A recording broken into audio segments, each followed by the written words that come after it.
ਅਜੂਨੀ ਸੈਭੰ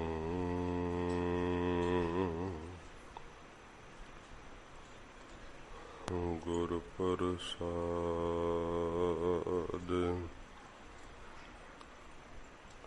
ਜਪ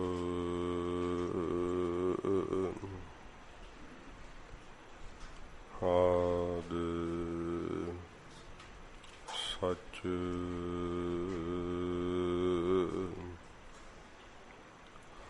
ਜੁਗਾਦਿ ਸਚ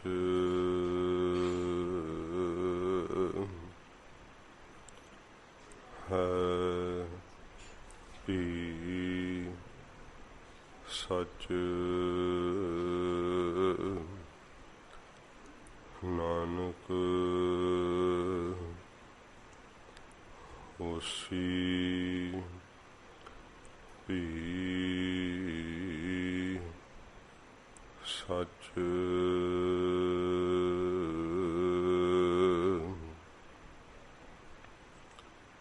ਚਕਰ ਚਿਹਨ ਹਰ ਬਰਨ ਜਾਤ ਹਰ ਪਾਤ ਨਹਨ ਜਿਹ ਰੂਪ ਰੰਗ ਹਰ ਰੇਖ ਭੇਖ ਕੋ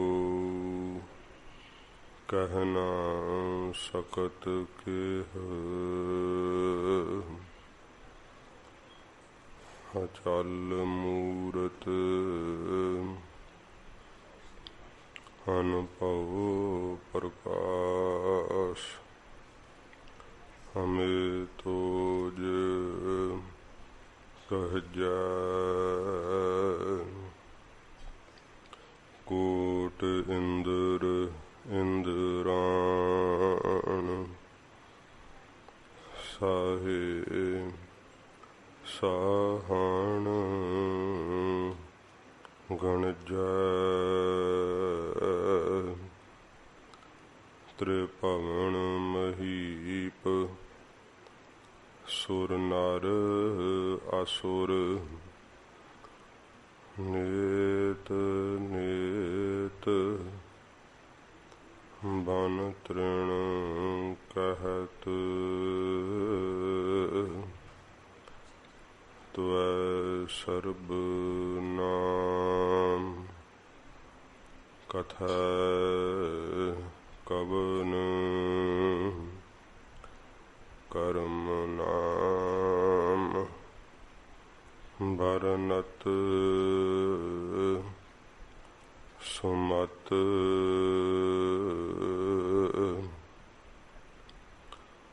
ਸੁਰ ਨਰ ਮਨ ਜਨ ਅੰਮ੍ਰਿਤ ਖੋਜਦੇ ਸੋ ਅੰਮ੍ਰਿਤ ਗੁਰ ਤੇ ਪਾਇਆ ਪਾਇਆ ਅੰਮ੍ਰਿਤ ਗੁਰ ਕਿਰਪਾ ਕੀਨੀ ਸੱਚਾ ਮਨ ਵਸਾਇਆ ਪਾਂਚ ਸਿੰਘ ਅੰਮ੍ਰਿਤ ਜੋ ਦੇਵੈ ਤਾ ਕੋ ਸਿਰ ਧਰ ਸ਼ਕ ਪੁਨ ਲੇਵੈ ਹੁਣ ਮਿਲ ਪੰਚਹੁ ਰਹਿਤ ਜੋ ਭਾਖੈ ਤਾ ਕੋ ਮਨ ਮਹਿ ਦ੍ਰਿੜ ਕਰ ਰਾਖੈ ਰਹਿਤ ਬਿਨਾ ਨਹ ਸਿੱਖ ਕਹਾਵੈ ਰਹਿਤ ਬਿਨਾ ਦਰ ਚੋਟਾਂ ਖਾਵੈ ਰਹਿਣੀ ਰਹੈ ਸੋਈ ਸਿੱਖ ਮੇਰਾ ਓ ਸਾਹਿਬ ਮੈਂ ਉਸ ਕਾ ਚੇਰਾ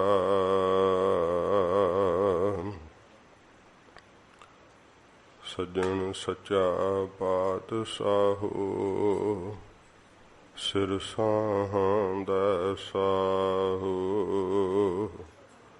जिस पास बैठिया सोहिया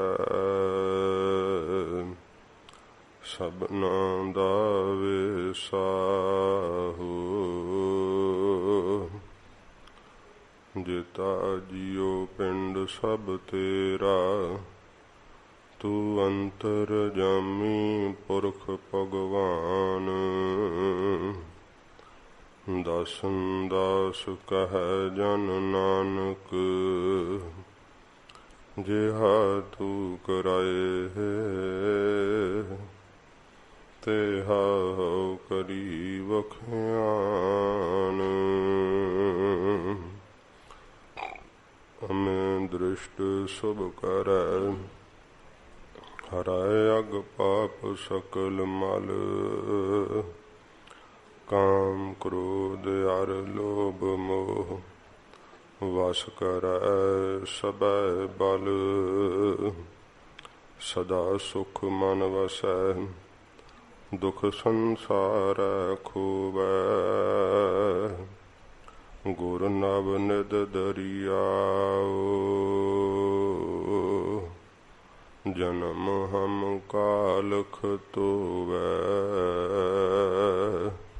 सुकहो टल गुर सेवियै अहनिस सहज सुभाए दर्शन परसे गुरु कै जन्म मरण दुख जाए दर्शन परसे गुरु कै जन्म मरण दुख जाए। सतनाम श्री वाहिगुरु साहिब जी। माझ महला पंजवा। घर पहला। अंतर अलख न जाई लखया नाम रतन लै गुझा रखया अगम अगोचर सब ते ऊंचा गुर कै शब्द लखावणिया अंतर अलख न जाई लखया नाम रतन लै गुझा रखया अगम अगोचर सब ते ऊंचा गुर कै शब्द लखावणिया हाँ वारी जियो वारी कल मह नाम सुनावणिया संत प्यारे सच्चै तारे वड भागी दर्शन पावणिया रहाओ साधिक सिद्ध जिसै को फिर दे ब्रह्मे इंद्र ध्यायन हृदय कोट तेतीसा खोजह ताकाओ गुर मिल हृदय गावणिया साधिक सिद्ध जिसै को फिर दे ब्रह्मे इंद्र ध्यायन हृदय कोट तेतीसा खोजह ताकाओ गुर मिल हृदय गावणिया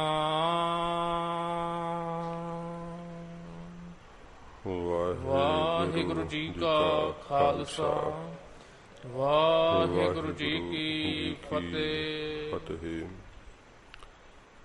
सच्चे पातशाह पतित पावन भगत वत्सल जागदी जोत ਧੰਨ ਸਾਹਿਬ श्री गुरु ग्रंथ साहिब जी महाराज हजूर दी परम दया सदका आप जी पंथ दे महान पवित्र स्थान तखत सचखंड श्री हजूर श्री अबचल नगर साहिब विखे दर्शन दीदार करते हुए सत संगत दीयां घड़ियां दा सुख मान रहे हो। सच्चे पातशाह जी दी तुलकी बाणी दी लड़ीवार कथा दा समा है।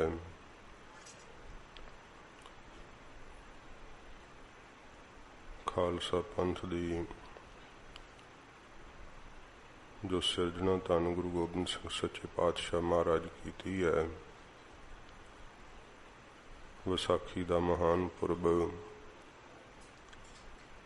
सत संगत जी परसों रोज नूं 13 तरीक नूं आ रहा है।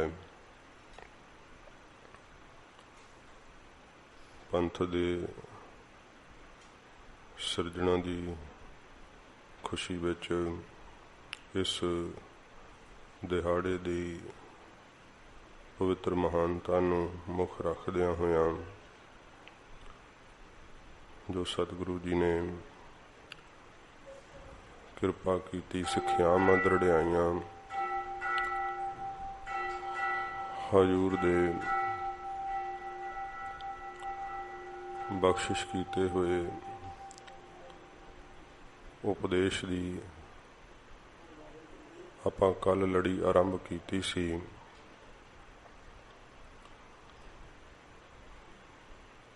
सच्चे पातशाह जी महाराज पंज प्यारियां दी चोण किवें करदे है ते किवें अमृत दी दात सतगुरु जी बख्शिश करदे है। ये इतिहास आपां परसों नूं सरवण करांगे क्योंकि कल 12 तरीक गुरु तेग बहादुर सच्चे पातशाह जी महाराज जी का प्रकाश गुरपुरब है। सतगुरु जी नूं पाया तां संखेप जिहा जिक्र आपां रहत मर्यादा दा प्रकरण संपूर्ण करदियां होइयां करांगे। सच्चे पातशाह जी महाराज जदों अमृत दी दात बख्शिश कीती हजूर ने रहत दर्शाउंदियां होइयां बाणी दे नितनेम की ताकीद की जो आप जी ने कल सरवण किया। जिन्हां गुरसिखां दा बाणी नाल प्रेम है जिन्हां घरां विच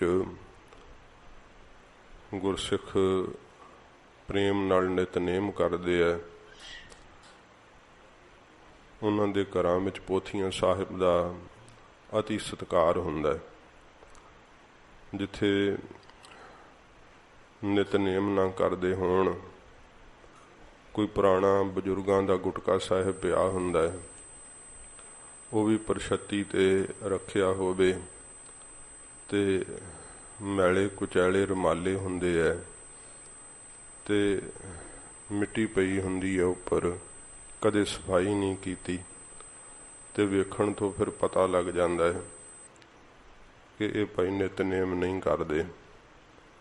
गुटके साहब घर विच बहुत सुचमता वाली जगह ते बड़ी सुंदर विछाई करके बड़े अदब सत्कार नाल सुच्चे सोहणे रुमाले साहिब वो उपर देने चाहिए है अते बिरद गुटका साहिब जो हैं वो जिथे गुरुद्वारे साहिबां दे अंदर व्यवस्था है उथे जमा करा देने चाहिए है। तो सोहणे अंगां वाले सुंदर गुटके साहिब जिन्हां दे सुंदर रुमाले होण वो घर विच बड़े अदब सत्कार नाल रखने जिहड़े प्यार नाल नितनेम करदे है गुरबाणी दा अदब सत्कार भी वो अपने जी जान नाल करदे है क्योंकि हजूर दा इह कहा होया इतिहास विच बचन है ਜਿਨ ਪੈ ਅਦਬ ਨ ਬਾਣੀ ਤਾਰਾ, ਜਾਣੋ ਸੋ ਸਿੱਖ ਨਾਹੇ ਹਮਾਰਾ। ਇਸ ਕਰਕੇ ਗੁਰਬਾਣੀ ਦਾ ਨਿਤਨੇਮ ਕਰਨਾ ਅਤੇ ਬਹੁਤ ਜ਼ਿਆਦਾ ਅਦਬ ਸਤਿਕਾਰ ਸਤਿਗੁਰਾਂ ਜੀ ਦੀ ਬਾਣੀ ਦਾ ਕਰਨਾ। ਫਿਰ ਸੱਚੇ ਪਾਤਸ਼ਾਹ ਜੀ ਮਹਾਰਾਜ ਜੀ ਨੇ 5 ਕਕਾਰਾਂ ਦੀ ਹਜੂਰ ਨੇ ਰਹਿਤ ਦਰਸਾਈ। ਸਾਧ ਸੰਗਤ ਜੀ, ਇਹ ਪ੍ਰਕਰਣ ਤਾਂ ਬਹੁਤ ਲੰਮਾ ਹੈ, ਪਰ ਆਪਾਂ ਸੰਖੇਪ ਮਾਤਰ ਹੀ ਸਰਵਣ ਕਰਾਂਗੇ।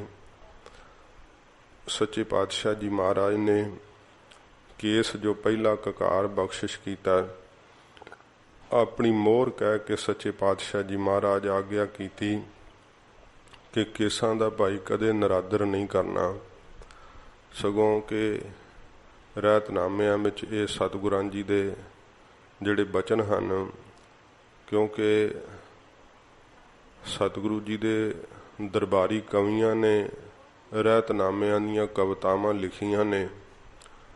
ਸਤਿਗੁਰੂ ਜੀ ਦੇ ਦਰਬਾਰ ਦੇ ਮੁੱਖ ਕਵੀ ਜਿਨ੍ਹਾਂ ਨੂੰ ਸਤਿਗੁਰਾਂ ਜੀ ਨੇ ਗੋਇਆ ਦਾ ਖਿਤਾਬ ਦਿੱਤਾ ਸੀ, ਭਾਈ ਨੰਦ ਲਾਲ ਜੀ ਗੋਇਆ, ਉਹਨਾਂ ਦੇ ਲਿਖੇ ਹੋਏ ਰਹਿਤਨਾਮੇ ਹਨ। ਭਾਈ ਪ੍ਰਹਲਾਦਾ ਸਿੰਘ ਜੀ ਦੇ ਲਿਖੇ ਹੋਏ ਰਹਿਤਨਾਮੇ ਹਨ, ਜਿਨ੍ਹਾਂ ਉੱਤੇ ਸਤਿਗੁਰਾਂ ਜੀ ਦੀ ਮੋਹਰ ਛਾਪ ਲੱਗੀ ਹੋਈ ਹੈ। ਤੋ ਇਹ ਕੇਸਾਂ ਦੀ ਪਾਲਣਾ ਜਿਹੜੀ ਹੈ ਉਹ ਕੰਘੇ ਨਾਲ ਕਰਦਿਆਂ ਹੋਇਆਂ, ਜਦੋਂ ਬਿਰਧ ਹੋਏ ਕੇਸ ਵੀ ਬਾਹਰ ਨਿਕਲ ਆਉਂਦੇ ਹੈ, ਉਹਨਾਂ ਨੂੰ ਵੀ ਗੰਦੀ ਮੰਦੀ ਥਾਂ ਤੇ ਨਹੀਂ ਸੁੱਟੀਦਾ।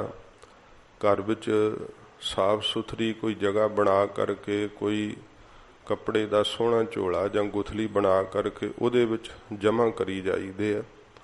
ਜਦੋਂ ਬਹੁਤੇ ਇਕੱਤਰ ਹੋ ਜਾਣ, ਉਦੋਂ ਫਿਰ ਲੱਕੜਾਂ ਦੀ ਅੱਗ ਤੇ ਕਿਤੇ ਸੰਸਕਾਰ ਕਰ ਦੇਣਾ ਚਾਹੀਦਾ ਹੈ, ਬੜੇ ਸਤਿਕਾਰ ਨਾਲ।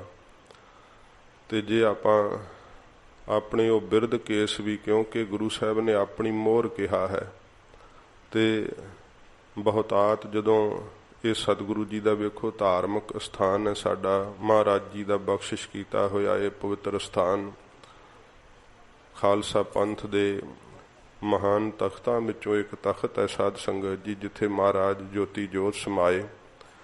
ਇੱਥੇ ਜੇ ਵੇਖੀਏ ਤੇ ਫਿਰ ਧਰਮ ਤੇ ਆਸਥਾ ਰੱਖਣ ਵਾਲੇ ਹੀ ਜਿਹੜੇ ਗੁਰਸਿੱਖ ਹੈ ਉਹ ਯਾਤਰਾ ਕਰਦੇ, ਪਰ ਜੇ ਕਿਤੇ ਸਰਾਮ ਵਿੱਚ ਇੱਧਰ ਉੱਧਰ ਲੰਘਣ ਦਾ ਸਮਾਂ ਮਿਲੇ ਤਾਂ ਕੇਸ ਜਿਹੜੇ ਉਹ ਥੱਲੇ ਖਿਲਰੇ ਹੋਏ ਜਿਹੜੇ ਉਹ ਵੇਖੀਦੇ ਆ, ਕਿਉਂਕਿ ਅਸੀਂ ਗੁਰੂ ਸਾਹਿਬ ਜੀ ਦੀ ਸਿੱਖਿਆ ਸੁਣਦੇ ਨਹੀਂ, ਜੇ ਸੁਣੀਏ ਤੇ ਮਨ ਕਰਕੇ ਧਿਆਨ ਹੀ ਨਹੀਂ ਦਿੰਦੇ।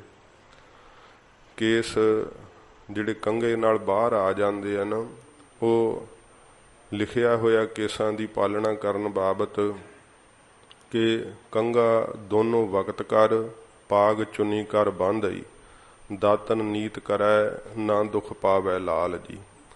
ਕੇਸਾਂ ਦੇ ਸਤਿਕਾਰ ਵਾਸਤੇ ਦੂਰੀ ਦਸਤਾਰ ਸੀਸ ਦੇ ਉੱਪਰੋਂ ਦੀ ਸਜਾ ਕਰਕੇ ਰੱਖਣੀ, ਤੇ ਇਹ ਦਸਤਾਰ ਟੋਪੀ ਦੀ ਸ਼ਕਲ ਵਿੱਚ ਲਾਉਣੀ ਤੇ ਪਾਉਣੀ ਨਹੀਂ, ਕਿਉਂਕਿ ਮਹਾਰਾਜ ਇਹ ਵੀ ਆਖਿਆ, ਸਿੱਖ ਹੋਏ ਸਿਰ ਟੋਪੀ ਧਰੈ, 7 ਜਨਮ ਕੁਸ਼ਟੀ ਹੋਏ ਮਰੈ। ਕਰਮ ਬੜਾ ਛੋਟਾ ਹੈ ਪਰ ਉਹਦੀ ਸਜ਼ਾ ਬੜੀ ਵੱਡੀ ਹੈ, ਕਿਉਂਕਿ ਮਹਾਰਾਜ ਸਾਵਧਾਨਤਾ ਕੀਤੀ ਹੈ ਸਤਿਗੁਰਾਂ ਜੀ ਨੇ।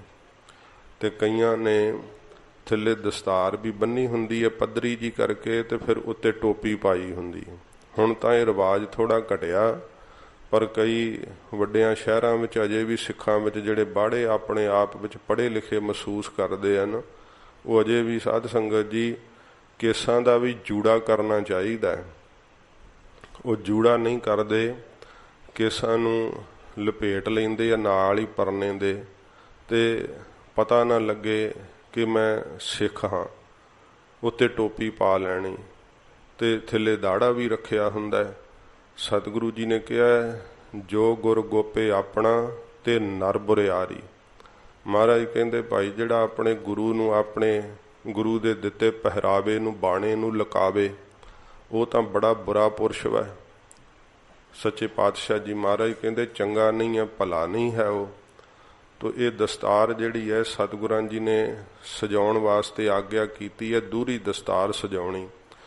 ਤੇ ਜਦੋਂ ਦਸਤਾਰ ਸਜਾਉਣੀ ਹੈ ਉਦੋਂ ਵੀ ਚਿਣ ਕਰਕੇ ਦਸਤਾਰ ਸਜਾਈ ਦੀ ਹੈ, ਤੇ ਜਦੋਂ ਉਤਾਰੀ ਦੀ ਵੀ ਹੈ ਤੇ ਕੱਲਾ ਕੱਲਾ ਪੇਚ ਕਰਕੇ ਉਤਾਰੀ ਦੀ ਹੈ। ਇਉਂ ਨਹੀਂ ਕਿ ਇੱਕੋ ਵਾਰੀ ਲਾਤੀ ਨਾਲ ਹੀ ਤੇ ਫਿਰ ਜਦੋਂ ਕਾਹਲੀ ਹੋਵੇ ਤੇ ਕਈਆਂ ਨੇ ਟੋਪੀ ਬਣਾਈ ਹੋਈ ਰੱਖੀ ਹੁੰਦੀ ਹੈ, ਉਸੇ ਵੇਲੇ ਸਿਰ ਤੇ ਰੱਖਦੇ ਆ ਤੇ ਉਹ ਨਾਲ ਸਲਾਈ ਨਾਲ ਬਾਜ ਨਾਲ ਆਪਣੇ ਕੇਸ ਅੰਦਰ ਨੂੰ ਕਰ ਲੈਂਦੇ ਆ ਤੇ ਅਖੇ ਜੀ ਦਸਤਾਰ ਸਜਾਈ ਹੈ। ਉਹ ਸਾਧ ਸੰਗਤ ਜੀ ਦਸਤਾਰ ਨਹੀਂ ਹੈ। ਸੱਚੇ ਪਾਤਸ਼ਾਹ ਜੀ ਨੇ ਵੇਖੋ ਇਹ ਨਿੱਕੀਆਂ ਨਿੱਕੀਆਂ ਗੱਲਾਂ ਹਜੂਰ ਦੇ ਹਜੂਰੀ ਕਮੀਆਂ ਨੇ ਰਹਿਤਨਾਮਿਆਂ ਵਿੱਚ ਦਰਜ ਕੀਤੀਆਂ ਹਨ। ਇਸ ਕਰਕੇ ਸਤਿਗੁਰਾਂ ਜੀ ਦੀ ਜਿਹੜੇ ਆਗਿਆ ਦਾ ਪਾਲਣ ਨਹੀਂ ਕਰਦੇ ਤੇ ਮਹਾਰਾਜ ਨੇ ਇਹ ਪਹਿਲਾਂ ਹੀ ਬਚਨ ਮੰਗਲ ਰੂਪ ਵਿੱਚ ਦਾਸ ਨੇ ਪੜ੍ਹਿਆ ਕਿ ਰਹਿਤ ਬਿਨਾ ਨਹਿ ਸਿੱਖ ਕਹਾਵੈ। ਫਿਰ ਰਹਿਤ ਤੋਂ ਬਿਨਾ ਸਿੱਖ ਨਹੀਂ ਅਖਵਾ ਸਕਦਾ ਹੈ।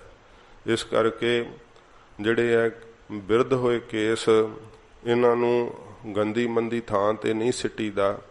ਸਾਫ ਸੁਥਰਾ ਘਰ ਵਿੱਚ ਕੋਈ ਵੀ ਜਗ੍ਹਾ ਬਣਾ ਕਰਕੇ ਉੱਥੇ ਇਕੱਤਰ ਕਰੀਦੇ ਹੈ ਤੇ ਫਿਰ ਜਦੋਂ ਬਹੁਤ ਇਕੱਤਰ ਹੋ ਜਾਣ ਲੱਕੜਾਂ ਦੀ ਅੱਗ ਤੇ ਸੰਸਕਾਰ ਕਰ ਦੇਈਦਾ ਤੇ ਕੇਸਾਂ ਦਾ ਜੂੜਾ ਬਣਾਈਦਾ, ਜੂੜਾ ਸਜਾਈਦਾ ਹੈ। ਜਿਹੜੇ ਕਈ ਡਿਜ਼ਾਈਨ ਬਣਾਉਣ ਵਾਸਤੇ ਕੋਈ ਸਾਧ ਸੰਗਤ ਜੀ ਪਿੱਛੇ ਕਰ ਲੈਂਦੇ ਆ ਜਾਂ ਅੱਗੇ ਨੂੰ ਦੋ ਜੂੜੇ ਕਰ ਲੈਂਦੇ ਆ, ਉਹਨਾਂ ਦੀ ਮਨਾਹੀ ਹੈ। ਇਹ ਜਿੱਤ ਦੀ ਨਿਸ਼ਾਨੀ ਹੈ ਵਿਚਕਾਰ ਜੂੜਾ ਕਰਨਾ। ਤੋ ਇਹ ਕੇਸਾਂ ਨੂੰ ਸੱਚੇ ਪਾਤਸ਼ਾਹ ਜੀ ਨੇ ਆਪਣੀ ਮੋਹਰ ਕਿਹਾ ਹੈ ਤੇ ਇਹ ਸਾਧ ਸੰਗਤ ਜੀ ਪਹਿਲਾ ਕਕਾਰ ਹੈ। ਦੂਸਰਾ ਕਕਾਰ ਕੰਘਾ ਹੈ। ਕੰਘਾ ਲੱਕੜ ਦਾ ਲਾ ਕਰਕੇ ਰੱਖੀਦਾ।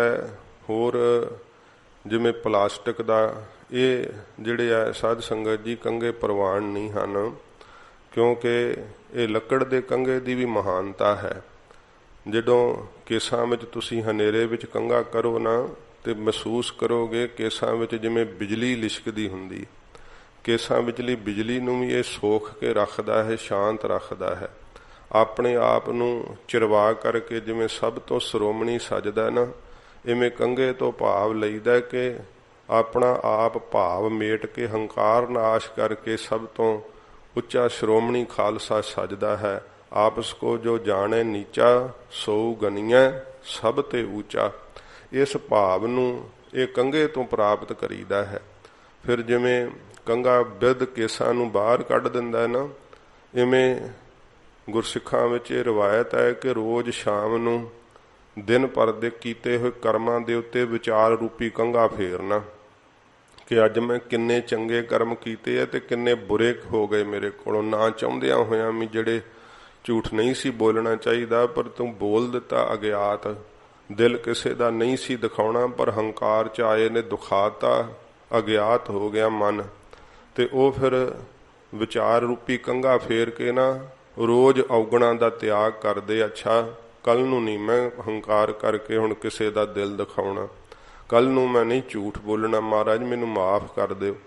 ਇਉਂ ਰੋਜ਼ ਵਿਚਾਰ ਰੂਪੀ ਕੰਘਾ ਫੇਰਦੇ ਆਪਣੇ ਮਨ ਦੇ ਅੰਦਰ ਤੇ ਬੁਰਿਆਂ ਔਗਣਾਂ ਨੂੰ ਕੁਕਰਮਾਂ ਨੂੰ ਸਾਧ ਸੰਗਤ ਜੀ ਅਗਿਆਤ ਹੋਏ ਬਿਨਾਂ ਜਾਣੇ ਤੋਂ ਹੋਏ ਕਰਮਾਂ ਦਾ ਫਿਰ ਮੁਲਾਂਕਣ ਕਰਦੇ ਆ ਤੇ ਉਹਨਾਂ ਨੂੰ ਵੇਖ ਕਰਕੇ ਵਿਚਾਰ ਕਰਕੇ ਤਿਆਗ ਦਿੰਦੇ। ਇਸ ਤਰ੍ਹਾਂ ਇਹ ਕੰਘੇ ਤੋਂ ਸਾਨੂੰ ਸਿੱਖਿਆ ਮਿਲਦੀ ਹੈ। ਤੇ ਕੰਘਾ ਜੇਬ ਵਿੱਚ ਨਹੀਂ ਪਾਈਦਾ। ਕਈਆਂ ਨੇ ਨਾਲ ਹੀ ਗਲ ਵਿੱਚ ਹੀ ਕਿਰਪਾਨ ਖੰਡਾ ਤੇ ਇੱਕ ਕੰਘਾ ਵੀ ਲਾਇਆ ਹੁੰਦਾ ਹੈ, ਇੱਕ ਕਕਾਰ ਉੱਥੇ ਹੀ ਪੂਰੇ ਕੀਤੇ ਹੁੰਦੇ ਆ। ਫਿਰ ਜੀ ਕਸ਼ਹਿਰਾ ਨਹੀਂ ਉੱਥੇ ਨਾਲ ਪੂਰਾ ਕਰਦੇ।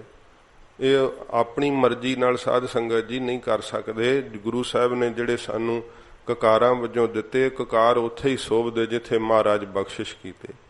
ਇਸ ਕਰਕੇ ਕੰਘਾ ਜਿਹੜਾ ਨਾ ਉਹ ਕੇਸਾਂ ਵਿੱਚ ਹੀ ਸਜਾਉਣਾ ਹੈ ਸਦਾ। ਤੇ ਇਹ ਸਤਿਗੁਰਾਂ ਜੀ ਦੀ ਆਗਿਆ, ਰਹਿਤਨਾਮਿਆਂ ਵਿੱਚ ਇਹ ਆਗਿਆ ਕੀਤੀ ਹੋਈ ਹੈ ਸੱਚੇ ਪਾਤਸ਼ਾਹ ਜੀ ਮਹਾਰਾਜ। ਤੇ ਫਿਰ ਸਾਧ ਸੰਗਤ ਜੀ ਤੀਜਾ ਕਕਾਰ ਹੈ ਕੜਾ। ਕੜਾ ਸਰਬਲੋਹ ਦਾ ਸੱਜੇ ਹੱਥ ਵਿੱਚ ਧਾਰਨ ਕਰਕੇ ਰੱਖਣਾ। ਕੜਾ ਸਾਡੀ ਬਾਂਹ ਨੂੰ ਕੜਦਾ ਹੈ। ਇਹ ਸਾਧ ਸੰਗਤ ਜੀ ਸਦਾ ਹੀ ਗੁਰੂ ਸਾਹਿਬ ਦੀ ਯਾਦ ਦਿਵਾਉਂਦਾ ਹੈ ਕਿ ਸਿੱਖਾ ਇਹਨਾਂ ਹੱਥਾਂ ਨਾਲ ਕਦੇ ਬੁਰਾ ਕਰਮ ਨਹੀਂ ਕਰਨਾ। ਇਹ ਹੱਥ ਜਦੋਂ ਵੀ ਉੱਠਣ ਪਰਉਪਕਾਰ ਵਾਸਤੇ ਉੱਠਣ, ਗਰੀਬ ਦੀ ਰੱਖਿਆ ਵਾਸਤੇ ਉੱਠਣ, ਜ਼ੁਲਮ ਦਾ ਨਾਸ਼ ਕਰਨ ਵਾਸਤੇ ਉੱਠਣ, ਗਰੀਬ ਨੂੰ ਮਾਰਨ ਵਾਸਤੇ ਨਾ ਕਦੇ ਉੱਠਣ। ਇਹ ਕੜਾ ਸਾਨੂੰ ਸਤਿਗੁਰਾਂ ਜੀ ਦਾ ਦਿੱਤਾ ਹੋਇਆ ਸ਼ਹੀਦੀ ਗਾਨਾ ਹੈ। ਜੰਗ ਵਿੱਚ ਵੱਜੇ ਹੋਏ ਕਿਰਪਾਨ ਦੇ ਵਾਰ ਨੂੰ ਵੀ ਰੋਕ ਲੈਂਦਾ ਹੈ ਤੇ ਇਹ ਕੱਸਦਾ ਹੋਇਆ ਸਾਡੇ ਅੰਦਰ ਐਰਨ ਦੀ ਘਾਟ ਵੀ ਪੂਰੀ ਕਰਦਾ ਹੈ।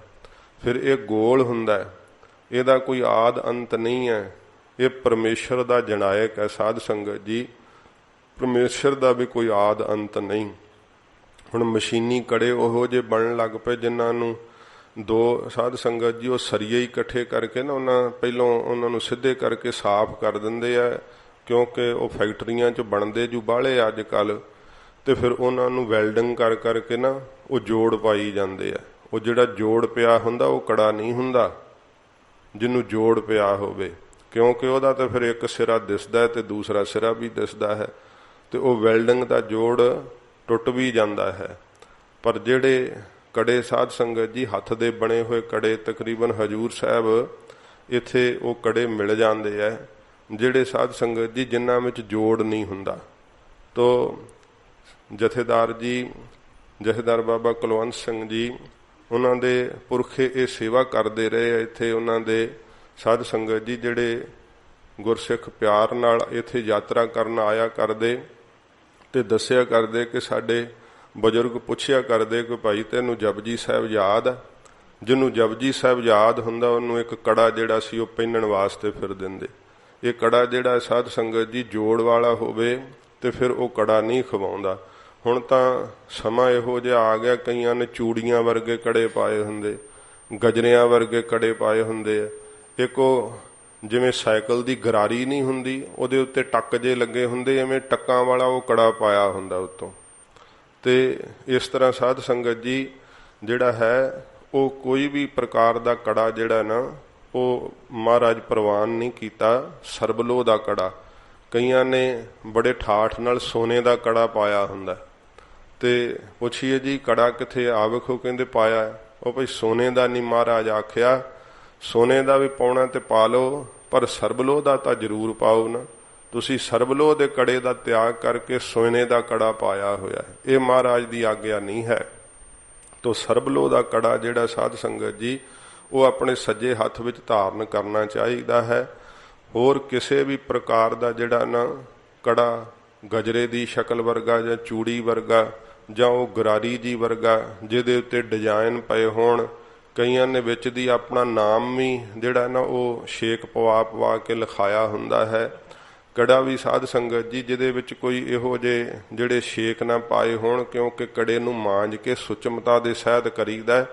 ਜਦੋਂ ਕੜਾ ਪ੍ਰਸ਼ਾਦ ਦੀ ਦੇਗ ਬਣਾਈਏ ਜਾਂ ਕੋਈ ਹੋਰ ਲੰਗਰ ਦੀ ਸੇਵਾ ਕਰੀਏ ਤੇ ਉਹ ਕੜੇ ਵਿੱਚ ਮੈਲ ਨਾ ਫਸੀ ਹੋਵੇ, ਉਹਨੂੰ ਵੀ ਨਾਲ ਹੀ ਮਾਂਜ ਕੇ ਕੜੇ ਨੂੰ ਸੁਚਮਤਾ ਦੇ ਸਹਿਤ ਕਰੀਦਾ। ਇਸ ਕਰਕੇ ਇਹ ਜ਼ਰੂਰੀ ਹੈ, ਖਿਆਲ ਰੱਖਣਾ ਚਾਹੀਦਾ। ਸਤਿਗੁਰਾਂ ਜੀ ਨੇ ਬਹੁਤ ਬਰੀਕੀ ਨਾਲ ਜਿਹੜੀਆਂ ਹਨ ਇਹ ਰਹਿਤ ਮਰਿਆਦਾ ਦਰਸਾਈਆਂ ਨੇ। ਫਿਰ ਸਾਧ ਸੰਗਤ ਜੀ ਚੌਥਾ ਕੜਾ ਹੈ ਕਿਰਪਾਨ। ਕਿਰਪਾਨ ਦੀ ਬਾਬਤ ਹਜੂਰ ਨੇ ਕਿਹਾ ਕਿ ਕਿਰਪਾਨ ਪਾਨ ਧਾਰੀਆਂ ਕਰੋੜ ਪਾਪ ਟਾਰੀਆਂ। ਕਿਰਪਾਨ ਦੇ ਧਾਰਨ ਕਰਨ ਨਾਲ ਹੀ ਕਰੋੜਾਂ ਹੀ ਪਾਪ ਟਲ ਜਾਂਦੇ ਆ। ਜਿਸ ਕਿਰਪਾਨ ਤੋਂ ਸਾਧ ਸੰਗਤ ਜੀ ਬਹੁਤਾਤ ਸੰਸਾਰ ਦੇ ਇਹ ਰੇਬਰ ਕਹਿੰਦੇ ਆ ਕਿ ਇਹ ਤਾਂ ਭਈ ਨਹੀਂ ਪਕੜਨੀ ਚਾਹੀਦੀ, ਇਹ ਸਾਧੂਆਂ ਦਾ ਜਿਹੜਾ ਹੈ ਨਾ ਇਹ ਸੁਭਾਅ ਨਹੀਂ ਹੈ, ਸਾਧੂਆਂ ਦਾ ਲੱਛਣ ਨਹੀਂ ਹੈ, ਸੰਤ ਨੂੰ ਕਿਰਪਾਨ ਨਹੀਂ ਪਕੜਨੀ ਚਾਹੀਦੀ। ਪਰ ਧੰਨ ਗੁਰੂ ਗੋਬਿੰਦ ਸਿੰਘ ਸਾਹਿਬ ਸੱਚੇ ਪਾਤਸ਼ਾਹ ਜੀ ਮਹਾਰਾਜ ਕਹਿੰਦੇ ਭਾਈ ਕਿਰਪਾਨ ਪਕੜਨੀ ਹੀ ਸੰਤ ਨੂੰ ਚਾਹੀਦੀ ਹੈ। ਦੂਜਾ ਪਕੜ ਲੇਗਾ ਜ਼ੁਲਮ ਕਰੇਗਾ, ਸੰਤ ਦੀ ਪਕੜੀ ਹੋਈ ਕਿਰਪਾਨ ਜ਼ੁਲਮ ਨੂੰ ਨਾਸ਼ ਕਰਕੇ ਸ਼ਾਂਤੀ ਪੈਦਾ ਕਰੇਗੀ। ਇਸ ਕਰਕੇ ਸਤਿਗੁਰਾਂ ਜੀ ਨੇ ਸਾਨੂੰ ਇਹ ਕਕਾਰ ਵਜੋਂ ਬਖਸ਼ਿਸ਼ ਕੀਤੀ ਹੋਈ ਹੈ। ਕਕਾਰ ਦਾ ਭਾਵ ਹੈ ਕਿ ਸਰੀਰ ਦੇ ਅੰਗ। ਇਹ ਸਤਿਗੁਰਾਂ ਜੀ ਨੇ ਜੋ ਰਹਿਤ ਦਰਸਾਈ ਹੈ ਨਾ, ਇਹਨਾਂ ਦੇ ਉੱਤੇ ਮਹਾਰਾਜ ਮੋਹਰ ਛਾਪ ਲਾ ਕਰਕੇ ਹੁਕਮ ਦਿੱਤਾ ਹੈ, ਬੇਨਤੀ ਨਹੀਂ ਕੀਤੀ ਹੈ। ਇਹ ਨਹੀਂ ਕਿਹਾ ਕਿ ਖਾਲਸਾ ਜੀ ਸਾਡੀ ਬੇਨਤੀ ਹੈ ਤੁਸੀਂ ਕੜਾ ਪਾਇਓ, ਸਾਡੀ ਬੇਨਤੀ ਹੈ ਤੁਸੀਂ ਕੰਘਾ ਰੱਖਿਓ। ਨਹੀਂ, ਮਹਾਰਾਜ ਕਹਿੰਦੇ ਸਾਡਾ ਹੁਕਮ ਹੈ। ਤੇ ਇਹ ਸਤਿਗੁਰਾਂ ਜੀ ਦੇ ਹੁਕਮ ਦੀ ਅਦੂਲੀ ਜਿਹੜੀ ਕਰਨੀ ਤੇ ਸਾਧ ਸੰਗਤ ਜੀ ਕਕਾਰਾਂ ਦੇ ਪਾਉਣ ਦਾ ਭਾਰ ਸਮਝਣਾ, ਉਹ ਫਿਰ ਮਹਾਰਾਜ ਸਾਹਿਬ ਜੀ ਦਾ ਪੁੱਤਰ ਨਹੀਂ ਅਖਵਾ ਸਕਦਾ ਹੈ। ਸੱਚੇ ਪਾਤਸ਼ਾਹ ਜੀ ਮਹਾਰਾਜ ਨੇ ਜਿਹੜੀ ਕਿਰਪਾਨ ਦੀ ਸਾਨੂੰ ਬਖਸ਼ਿਸ਼ ਕੀਤੀ ਹੈ ਨਾ, ਅੱਜ ਸਾਧ ਸੰਗਤ ਜੀ ਐਵੇਂ ਰਵਾਇਤੀ ਤੌਰ ਤੇ ਕਿ ਚਲੋ ਕਕਾਰ ਦੀ ਪੂਰਤੀ ਵਾਸਤੇ ਅਸੀਂ ਵੀ ਵਿੱਚ ਹੀ ਹਾਂ, ਉਸੇ ਤਰ੍ਹਾਂ ਦੀ ਜਿਹੜਾ ਸ਼ਸਤਰ ਰੱਖਣਾ, ਪਰ ਮਹਾਰਾਜ ਕਿਰਪਾਨ ਉਹ ਧਾਰਨ ਕਰਵਾਈ ਹੈ ਜਿਹੜਾ ਸਾਧ ਸੰਗਤ ਜੀ ਸ਼ਸਤਰ ਵਜੋਂ ਚੱਲ ਵੀ ਸਕੇ। ਮੌਕੇ ਤੇ ਤੁਸੀਂ ਆਪਣੀ ਰੱਖਿਆ ਵੀ ਕਰ ਸਕੋ, ਪਰ ਇਹ ਨਹੀਂ ਕਿ ਕਿਰਪਾਨ ਕਦੇ ਮਾਂਜੀ ਨਹੀਂ, ਕਦੇ ਕੱਢ ਕੇ ਵੇਖੀ ਨਹੀਂ। ਜਦੋਂ ਕੜਾਹ ਪ੍ਰਸ਼ਾਦ ਨੂੰ ਭੋਗ ਵੀ ਲਵਾਉਣਾ ਹੋਵੇ ਤੇ ਦੋ ਜਾਣਿਆਂ ਦੇ ਖਿੱਚਿਆਂ ਵੀ ਬਾਹਰ ਨਾ ਆਵੇ ਤੇ ਫਿਰ ਉਹ ਸ਼ਸਤਰ ਕਾਹਦਾ ਧਾਰਨ ਕੀਤਾ ਹੋਇਆ। ਜੇ ਕੱਢ ਵੀ ਲਈ ਹੈ ਤੇ ਜੰਗਾਲੀ ਹੋਈ ਤੇ ਕੜਾਹ ਪ੍ਰਸ਼ਾਦ ਨੂੰ ਭੋਗ ਲਵਾਉਣ ਲੱਗਿਆਂ ਵੀ ਧੋ ਕੇ ਨਹੀਂ, ਕੇਵਲ ਸੁਚਮਤਾ ਨਾਲ ਉਸ ਨੂੰ ਰੇਤ ਨਾਲ ਮਾਂਜ ਕਰਕੇ ਫਿਰ ਕਿਰਪਾਨ ਦਾ ਭੋਗ ਜਿਹੜਾ ਹੈ ਉਹ ਲਵਾਈ ਦਾ ਕੜਾਹ ਪ੍ਰਸ਼ਾਦ ਨੂੰ। ਤੇ ਇਹ ਕਿਰਪਾਨ ਦੀ ਦੋ ਜਗ੍ਹਾ ਇਹਦੇ ਵਰਤੋਂ ਕਰੀਦੀ ਹੈ, ਇੱਕ ਤਾਂ ਕੜਾਹ ਪ੍ਰਸ਼ਾਦ ਨੂੰ ਭੋਗ ਲਵਾਉਣ ਵਾਸਤੇ, ਦੂਸਰਾ ਜੰਗ ਵਿੱਚ ਜ਼ੁਲਮ ਦਾ ਨਾਸ਼ ਕਰਨ ਵਾਸਤੇ। ਹੋਰ ਕੱਢ ਕਰਕੇ ਆਪਣੇ ਦੰਦਾਂ ਚੋਂ ਫੇਰਨ ਲੱਗ ਜਾਣਾ ਜਾਂ ਸਬਜ਼ੀਆਂ ਜਾਂ ਕਿੱਲ ਠੋਕਣ ਲੱਗ ਜਾਣਾ, ਇਹ ਸਾਧ ਸੰਗਤ ਜੀ ਸ਼ਸਤਰ ਦੀ ਨਰਾਦਰੀ ਹੈ। ਸੱਚੇ ਪਾਤਸ਼ਾਹ ਜੀ ਮਹਾਰਾਜ ਨੇ ਸ਼ਸਤਰ ਨੂੰ ਪੀਰ ਕਿਹਾ ਹੈ, ਗੁਰੂ ਦਾ ਦਰਜਾ ਦਿੱਤਾ ਹੈ ਸੱਚੇ ਪਾਤਸ਼ਾਹ ਜੀ ਮਹਾਰਾਜ ਨੇ। ਸ਼ਸਤਰ ਵੀ ਆਪਣੇ ਘਰ ਵਿੱਚ ਪੈਰਾਂ ਵਾਲੇ ਪਾਸੇ ਨਹੀਂ ਰੱਖਣੇ ਚਾਹੀਦੇ, ਸ਼ਸਤਰਾਂ ਦੇ ਉੱਤੋਂ ਦੀ ਟੱਪ ਕੇ ਨਹੀਂ ਲੰਘਣਾ ਚਾਹੀਦਾ। ਸ਼ਸਤਰ ਸਰਾਣੇ ਵਾਲੇ ਪਾਸੇ ਉੱਚੀ ਜਗ੍ਹਾ ਤੇ ਰੱਖਣੇ ਚਾਹੀਦੇ ਹੈ ਤੇ ਸ਼ਸਤਰਾਂ ਦਾ ਪੂਜਨ ਕਰਨਾ ਚਾਹੀਦਾ। ਇਹ ਸੱਚੇ ਪਾਤਸ਼ਾਹ ਜੀ ਮਹਾਰਾਜ ਸਾਨੂੰ ਆਗਿਆ ਕੀਤੀ ਹੈ। ਹੁਣ ਪਰਸੋਂ ਵਿਸਾਖੀ ਦਾ ਪੁਰਬ ਹੈ, ਪੰਥ ਦਾ ਸਿਰਜਣਾ ਦਿਵਸ ਹੈ ਤੇ ਸਤਿਗੁਰਾਂ ਜੀ ਦੇ ਕਮਰ ਕੱਸੇ ਦੇ ਸ਼ਸਤਰ ਨਿਕਲਣਗੇ, ਸ਼ਸਤਰਾਂ ਦਾ ਪੂਜਨ ਹੁੰਦਾ ਹੈ। ਤੋ ਸਾਧ ਸੰਗਤ ਜੀ ਇਹ ਸੱਚੇ ਪਾਤਸ਼ਾਹ ਜੀ ਮਹਾਰਾਜ ਸਾਨੂੰ ਰਵਾਇਤਾਂ ਬਖਸ਼ਿਸ਼ ਕੀਤੀਆਂ ਨੇ। ਤੇ ਮੈਂ ਪਹਿਲਾਂ ਹੀ ਕੱਲ ਬੇਨਤੀ ਕੀਤੀ ਸੀ, ਜਿਹੜੀ ਫੌਜ ਕਾਇਦੇ ਵਿੱਚ ਨਾ ਰਹੇ, ਕਾਨੂੰਨ ਵਿੱਚ ਨਾ ਰਹੇ, ਉਹ ਜਿਹੜਾ ਨਾ ਪੁਰਾਣੀ ਫਿਰ ਫੌਜ ਦਾ ਸਿਪਾਹੀ ਨਹੀਂ ਅਖਵਾ ਸਕਦਾ ਹੈ। ਇਹ ਸੱਚੇ ਪਾਤਸ਼ਾਹ ਜੀ ਮਹਾਰਾਜ ਸਾਨੂੰ ਨਿਯਮ ਦ੍ਰਿੜਾਏ ਹੈ। ਤੇ ਸਾਧ ਸੰਗਤ ਜੀ ਕਿਰਪਾਨ ਜਿਹੜੀ ਹੈ ਨਾ ਉਹਨੂੰ ਸਦਾ ਵਾਸਤੇ ਜਿਹੜੀ ਹੈ ਸ਼ਸਤਰ ਵਜੋਂ ਜਿਹੜੀ ਵਰਤੀ ਜਾ ਸਕੇ, ਗਾਤਰੇ ਉੱਪਰੋਂ ਦੀ ਧਾਰਨ ਕਰਕੇ ਰੱਖਣੀ। ਜੋ ਡੋਰੀ ਵਾਲੀ ਕਿਰਪਾਨ ਹੈ ਨਾ, ਇਹ ਅੰਗਰੇਜ਼ ਦੇ ਸਮੇਂ ਵਿੱਚ ਜ਼ਿਆਦਾ ਪ੍ਰਚਲਿਤ ਹੋਈ ਹੈ। ਇੱਕ ਤਾਂ ਇਹ ਖੁੰਡੀ ਹੁੰਦੀ ਹੈ, ਤਿੱਖੀ ਨਹੀਂ ਹੁੰਦੀ, ਤੇ ਦੂਸਰਾ ਸਾਧ ਸੰਗਤ ਜੀ ਮਹਾਰਾਜ ਦੀ ਰਸਨਾ ਵੀ ਆਪਾਂ ਸ਼ਸਤਰ ਨੂੰ ਮੰਨਦੇ, ਕਿਉਂਕਿ ਭੋਗ ਜਦੋਂ ਲਵਾਉਂਦੇ ਆ ਤੇ ਅਸੀਂ ਇਹ ਭਾਵਨਾ ਮਹਾਰਾਜ ਭੋਗ ਲਾਓ ਤੇ ਗੁਰੂ ਸਾਹਿਬ ਛਕਦੇ ਆ। ਤੇ ਫਿਰ ਉਹ ਪਾਈ ਹੋਈ ਡੋਰੀ ਵਾਲੀ ਕਿਰਪਾਨ ਜਿਹਨੂੰ ਮਹਾਰਾਜ ਦੀ ਰਸਨਾ ਵਜੋਂ ਵੀ ਆਪਾਂ ਸਤਿਕਾਰਦੇ ਆ, ਤੇ ਉਹ ਸਿੱਖ ਦੇ ਕਛਹਿਰੇ ਨਾਲ ਲੱਗਦੀ ਫਿਰੇ, ਸਾਡੇ ਸਰੀਰ ਨਾਲ ਲੱਗਦੀ ਫਿਰੇ। ਇਹ ਤਾਂ ਫਿਰ ਸ਼ਸਤਰ ਦਾ ਅਦਬ ਨਹੀਂ। ਕਈਆਂ ਨੇ ਨਹਾਉਣ ਵਾਲੇ ਥਾਂ ਤੇ ਅੰਦਰ ਆਪਣੇ ਵਾਸ਼ਰੂਮਾਂ 'ਚ ਹੀ ਕਿਰਪਾਨਾਂ ਟੰਗੀਆਂ ਹੁੰਦੀਆਂ। ਪੁੱਛੀਏ ਜੀ ਇਹ ਕਿਉਂ ਟੰਗੀਆਂ? ਅਖੇ ਜੀ ਇਹ ਤਾਂ ਬਾਬਾ ਜੀ ਨਹਾਉਣ ਲੱਗਿਆਂ ਪਾਈ ਦੀ ਹੈ। ਉਹ ਚੰਗੇ ਸਤਿਕਾਰ ਵਾਲੇ ਥਾਂ ਤੇ ਤੁਸੀਂ ਸ਼ਸਤਰ ਰੱਖਿਆ ਹੈ ਤੇ ਉਹ ਡੋਰੀ ਵਾਲੀ ਕਿਰਪਾਨ ਨਹਾਉਣ ਲੱਗਿਆਂ ਪਾ ਲੈਂਦੇ ਆ। ਇਹ ਸਾਧ ਸੰਗਤ ਜੀ ਕਥਾ ਚਿਤ ਨਹੀਂ। ਕਿਰਪਾਨ ਇਸ਼ਨਾਨ ਕਰਨਾ ਤੇ ਸੀਸ ਤੇ ਸਜਾ ਲੈਣੀ ਚਾਹੀਦੀ ਹੈ, ਤੇ ਜਦੋਂ ਕੇਸੀ ਇਸ਼ਨਾਨ ਕਰਨਾ ਤੇ ਲੱਕ ਨਾਲ ਕਮਰ ਕੱਸੇ ਕਰ ਲੈਣੀ ਚਾਹੀਦੀ ਹੈ। ਸ਼ਸਤਰ ਹਰ ਵੇਲੇ ਮਹਾਰਾਜ ਨੇ ਸਤਿਗੁਰਾਂ ਜੀ ਨੇ ਕਿਹਾ ਕਿ ਭਾਈ ਧਾਰਨ ਕਰਕੇ ਰੱਖਣਾ। ਢਲਿਆਈਆਂ ਜਿੰਨੀਆਂ ਕਰੀ ਜਾਈਏ ਅੱਗੇ ਤੋਂ ਅੱਗੇ ਫਿਰ ਢਲਿਆਈਆਂ ਆਈ ਜਾਂਦੀਆਂ। ਕਈਆਂ ਨੇ ਕੰਘਾ ਵੀ ਪਰਾਂ ਰੱਖਿਆ ਹੁੰਦਾ, ਕਹਿੰਦਾ ਬਾਬਾ ਜੀ ਹੁਣ ਨਹਾ ਕੇ ਲਾ ਲੂੰਗਾ, ਏਡੀ ਛੇਤੀ ਕਿਹੜਾ ਕੰਘਾ ਭੱਜ ਚੱਲਿਆ ਅੱਗੋਂ। ਇਹੋ ਜੀਆਂ ਗੱਲਾਂ ਕਰਦੇ ਆ। ਇਹ ਭਾਈ ਕੋਈ ਸਾਡੀ ਬਣਾਈ ਹੋਈ ਗੱਲ ਨਹੀਂ ਜਿਹੜੀ ਅਸੀਂ ਕੋਈ ਬੋਲ ਰਹੇ ਹਾਂ ਤੇ ਕਿਸੇ ਨੂੰ ਪਸੰਦ ਆਉਂਦੀ ਹੈ ਜਾਂ ਨਹੀਂ ਆਉਂਦੀ। ਇਹ ਤਾਂ ਗੁਰੂ ਸਾਹਿਬ ਦੀ ਦਿੱਤੀ ਹੋਈ ਰਹਿਤ ਹੈ। ਗੁਰੂ ਗੋਬਿੰਦ ਸਿੰਘ ਸਾਹਿਬ ਜੀ ਦੇ ਬਚਨਾਂ ਤੇ ਜਿਹੜਾ ਵਿਅੰਗ ਕੱਸਦਾ ਨਾ ਤੇ ਟਿਚਰਾਂ ਕਰਦਾ ਹੈ, ਉਹ ਫਿਰ ਕਦੇ ਸੁੱਖ ਨਹੀਂ ਪਾ ਸਕਦਾ ਹੈ। ਸੱਚੇ ਪਾਤਸ਼ਾਹ ਜੀ ਨੇ ਕਿਹਾ ਕਿ ਇਹ ਜਿਹੜੇ 5 ਕਕਾਰ ਹਨ, ਮਹਾਰਾਜ ਕਹਿੰਦੇ ਨਿਸ਼ਾਨੇ ਸਿੱਖੀ ਈ 5 ਹਰਫ ਅਸਤ ਕਾਫ, ਹਰਗਜ ਨਾ ਬਾਸ਼ ਦੋ ਅਜੀ 5 ਮੁਆਫ, ਕੜਾ ਕਾਰ ਦੋ ਕੱਛ ਕੰਗੇ ਬਿਲਾ। ਮਹਾਰਾਜ ਕਹਿੰਦੇ ਭਾਈ ਬਿਲਾ ਕੇਸ ਹੇਚ ਅਸਤ ਜੁਮਲੇ ਨਿਸ਼ਾਂ। ਕਦੇ ਵੀ ਇਹਨਾਂ 5 ਕਕਾਰਾਂ ਵਿੱਚੋਂ ਮਹਾਰਾਜ ਕਹਿੰਦੇ ਇੱਕ ਚੋਂ ਵੀ ਮੁਆਫੀ ਨਹੀਂ ਹੈ, ਇੱਕ ਵੀ ਤੁਹਾਨੂੰ ਇਹ ਬਖਸ਼ਦੇ ਨਹੀਂ ਅਸੀਂ ਕਿ ਨਹਾਉਣ ਲੱਗਿਆਂ ਕੰਘਾ ਪਰਾ ਰੱਖ ਲਿਓ ਜਾਂ ਕਿਰਪਾਨ ਲਾ ਕੇ ਰੱਖ ਲਿਓ। ਸਤਿਗੁਰੂ ਜੀ ਕਹਿੰਦੇ ਭਾਈ ਅਸੀਂ ਕਿਸੇ ਵੀ ਕਕਾਰ ਨੂੰ ਆਪਣੇ ਸਰੀਰ ਤੋਂ ਕਿਸੇ ਵੀ ਸਮੇਂ ਵਿੱਚ ਕਦੇ ਨਹੀਂ ਵਿਸਾਰਨਾ। ਤੇ ਇਹ ਸਾਧ ਸੰਗਤ ਜੀ ਚੌਥਾ ਕਕਾਰ ਸਤਿਗੁਰਾਂ ਜੀ ਨੇ ਕਿਰਪਾਨ ਸਾਨੂੰ ਬਖਸ਼ਿਸ਼ ਕੀਤਾ ਹੋਇਆ। ਸ਼ਸਤਰ ਵਜੋਂ ਘੱਟ ਤੋਂ ਘੱਟ ਕਹਿੰਦੇ 9 ਇੰਚੀ ਜਿਹੜੀ ਹੈ ਨਾ ਉਹ ਕਿਰਪਾਨ ਉੱਪਰੋਂ ਦੀ ਧਾਰਨ ਕਰਕੇ ਰੱਖਣੀ ਚਾਹੀਦੀ ਹੈ। ਇਹ ਸੱਚੇ ਪਾਤਸ਼ਾਹ ਜੀ ਮਹਾਰਾਜ ਸਾਨੂੰ ਆਗਿਆ ਕੀਤੀ। ਹੋਰ ਜਿੰਨੇ ਵੀ ਸ਼ਸਤਰ ਰੱਖ ਸਕੋ ਤਾਂ ਉਹ ਰੱਖਣੇ ਚਾਹੀਦੇ ਆ। ਗੁਰੂ ਸਾਹਿਬ ਜੀ ਦੀ ਇਹ ਆਗਿਆ ਹੈ। ਇਹੀ ਮੋਰ ਆਗਿਆ ਸੁਨੋ ਹੈ ਪਿਆਰੇ, ਬਿਨਾ ਸ਼ਸਤਰ ਕੇ ਸੰਗ ਦੇਵੋ ਨਾ ਦਿਦਾਰੇ, ਬਿਨਾ ਸ਼ਸਤਰ ਕੇ ਸੰਗ ਨਰਨ ਭੇਟ ਜਾਨੋ, ਗਹਿ ਕਾਨ ਤਾਕੋ ਕਿਤੈ ਲੈ ਸਿਧਾਨੋ। ਇਹ ਸਤਿਗੁਰਾਂ ਜੀ ਨੇ ਆਗਿਆ ਕੀਤੀ ਕਿ ਇਹੀ ਮੋਰ ਆਗਿਆ ਸੁਣੋ ਹੈ ਪਿਆਰੇ, ਬਿਨਾ ਸ਼ਸਤਰ ਕੇ ਸੰਗ ਦੇਵੋ ਨਾ ਦਿਦਾਰੇ। ਅਸੀਂ ਦਰਸ਼ਨ ਨਹੀਂ ਦਿਆਂਗੇ। ਤੇ ਇਹ ਸਾਧ ਸੰਗਤ ਜੀ, ਜਿਹੜਾ ਕੋਈ ਦੋਸ਼ ਕਿਰਪਾਨਾਂ ਹੀ ਪਾਈਆਂ ਹੋਣ ਤਾਂ ਉਹਨੂੰ ਕਹਿੰਦੇ ਆ ਕਮਲਾ ਹੋਇਆ ਵੇ, 2 ਕਿਰਪਾਨਾਂ ਪਾਈਆਂ। ਜੇ ਸਾਡੇ ਪੁਰਖਿਆਂ ਦੇ ਸਾਧ ਸੰਗਤ ਜੀ ਸ਼ਸਤਰਾਂ ਦੇ ਦਰਸ਼ਨ ਕਰੀਏ ਨਾ, ਸ੍ਰੀ ਅਕਾਲ ਤਖਤ ਸਾਹਿਬ ਜੀ ਦੇ ਉੱਪਰ ਬਾਬਾ ਜੀ ਸਾਹਿਬ ਬਾਬਾ ਦੀਪ ਸਿੰਘ ਸਾਹਿਬ ਜੀ ਦੇ ਕਮਰ ਕੱਸੇ ਦੇ ਸ਼ਸਤਰ ਸੁਭਾਏਮਾਨ ਨੇ। ਬਾਬਾ ਜੀ ਸਾਹਿਬ ਬਾਬਾ ਗੁਰਬਖਸ਼ ਸਿੰਘ ਸਾਹਿਬ ਜੀ ਸ਼ਹੀਦ ਦੇ ਸ਼ਸਤਰ ਉੱਥੇ ਸੁਭਾਏਮਾਨ ਨੇ। ਬਾਬਾ ਨੌਦ ਸਿੰਘ ਸਾਹਿਬ ਜੀ ਦੇ ਸ਼ਸਤਰ ਸੁਭਾਏਮਾਨ ਨੇ। ਤੇ ਉਹ ਸ਼ਸਤਰ ਸਾਧ ਸੰਗਤ ਜੀ ਇੱਕ ਨਹੀਂ ਹੈ, ਪੂਰੇ ਦਾ ਪੂਰਾ ਪੀੜਾ ਸਾਹਿਬ ਹੀ ਹੈ ਬਾਬਾ ਜੀ ਬਾਬਾ ਦੀਪ ਸਿੰਘ ਸਾਹਿਬ ਜੀ ਦੇ ਸ਼ਸਤਰਾਂ ਦਾ। ਤੋ ਉਹ ਕਿੰਨੇ ਕਿੰਨੇ ਸ਼ਸਤਰ 2.5 ਮਣ ਕੱਚੇ ਦਾ ਦੱਸਦੇ ਆ ਬਾਬਾ ਜੀ ਦਾ ਕਮਰ ਕੱਸਾ ਹੋਇਆ ਕਰਦਾ ਸੀ। ਤੋ ਇਹ ਮਹਾਰਾਜ ਸੱਚੇ ਪਾਤਸ਼ਾਹ ਸਾਨੂੰ ਆਗਿਆ ਕੀਤੀ ਹੈ ਸ਼ਸਤਰਾਂ ਦੇ ਧਾਰਨ ਦੀ।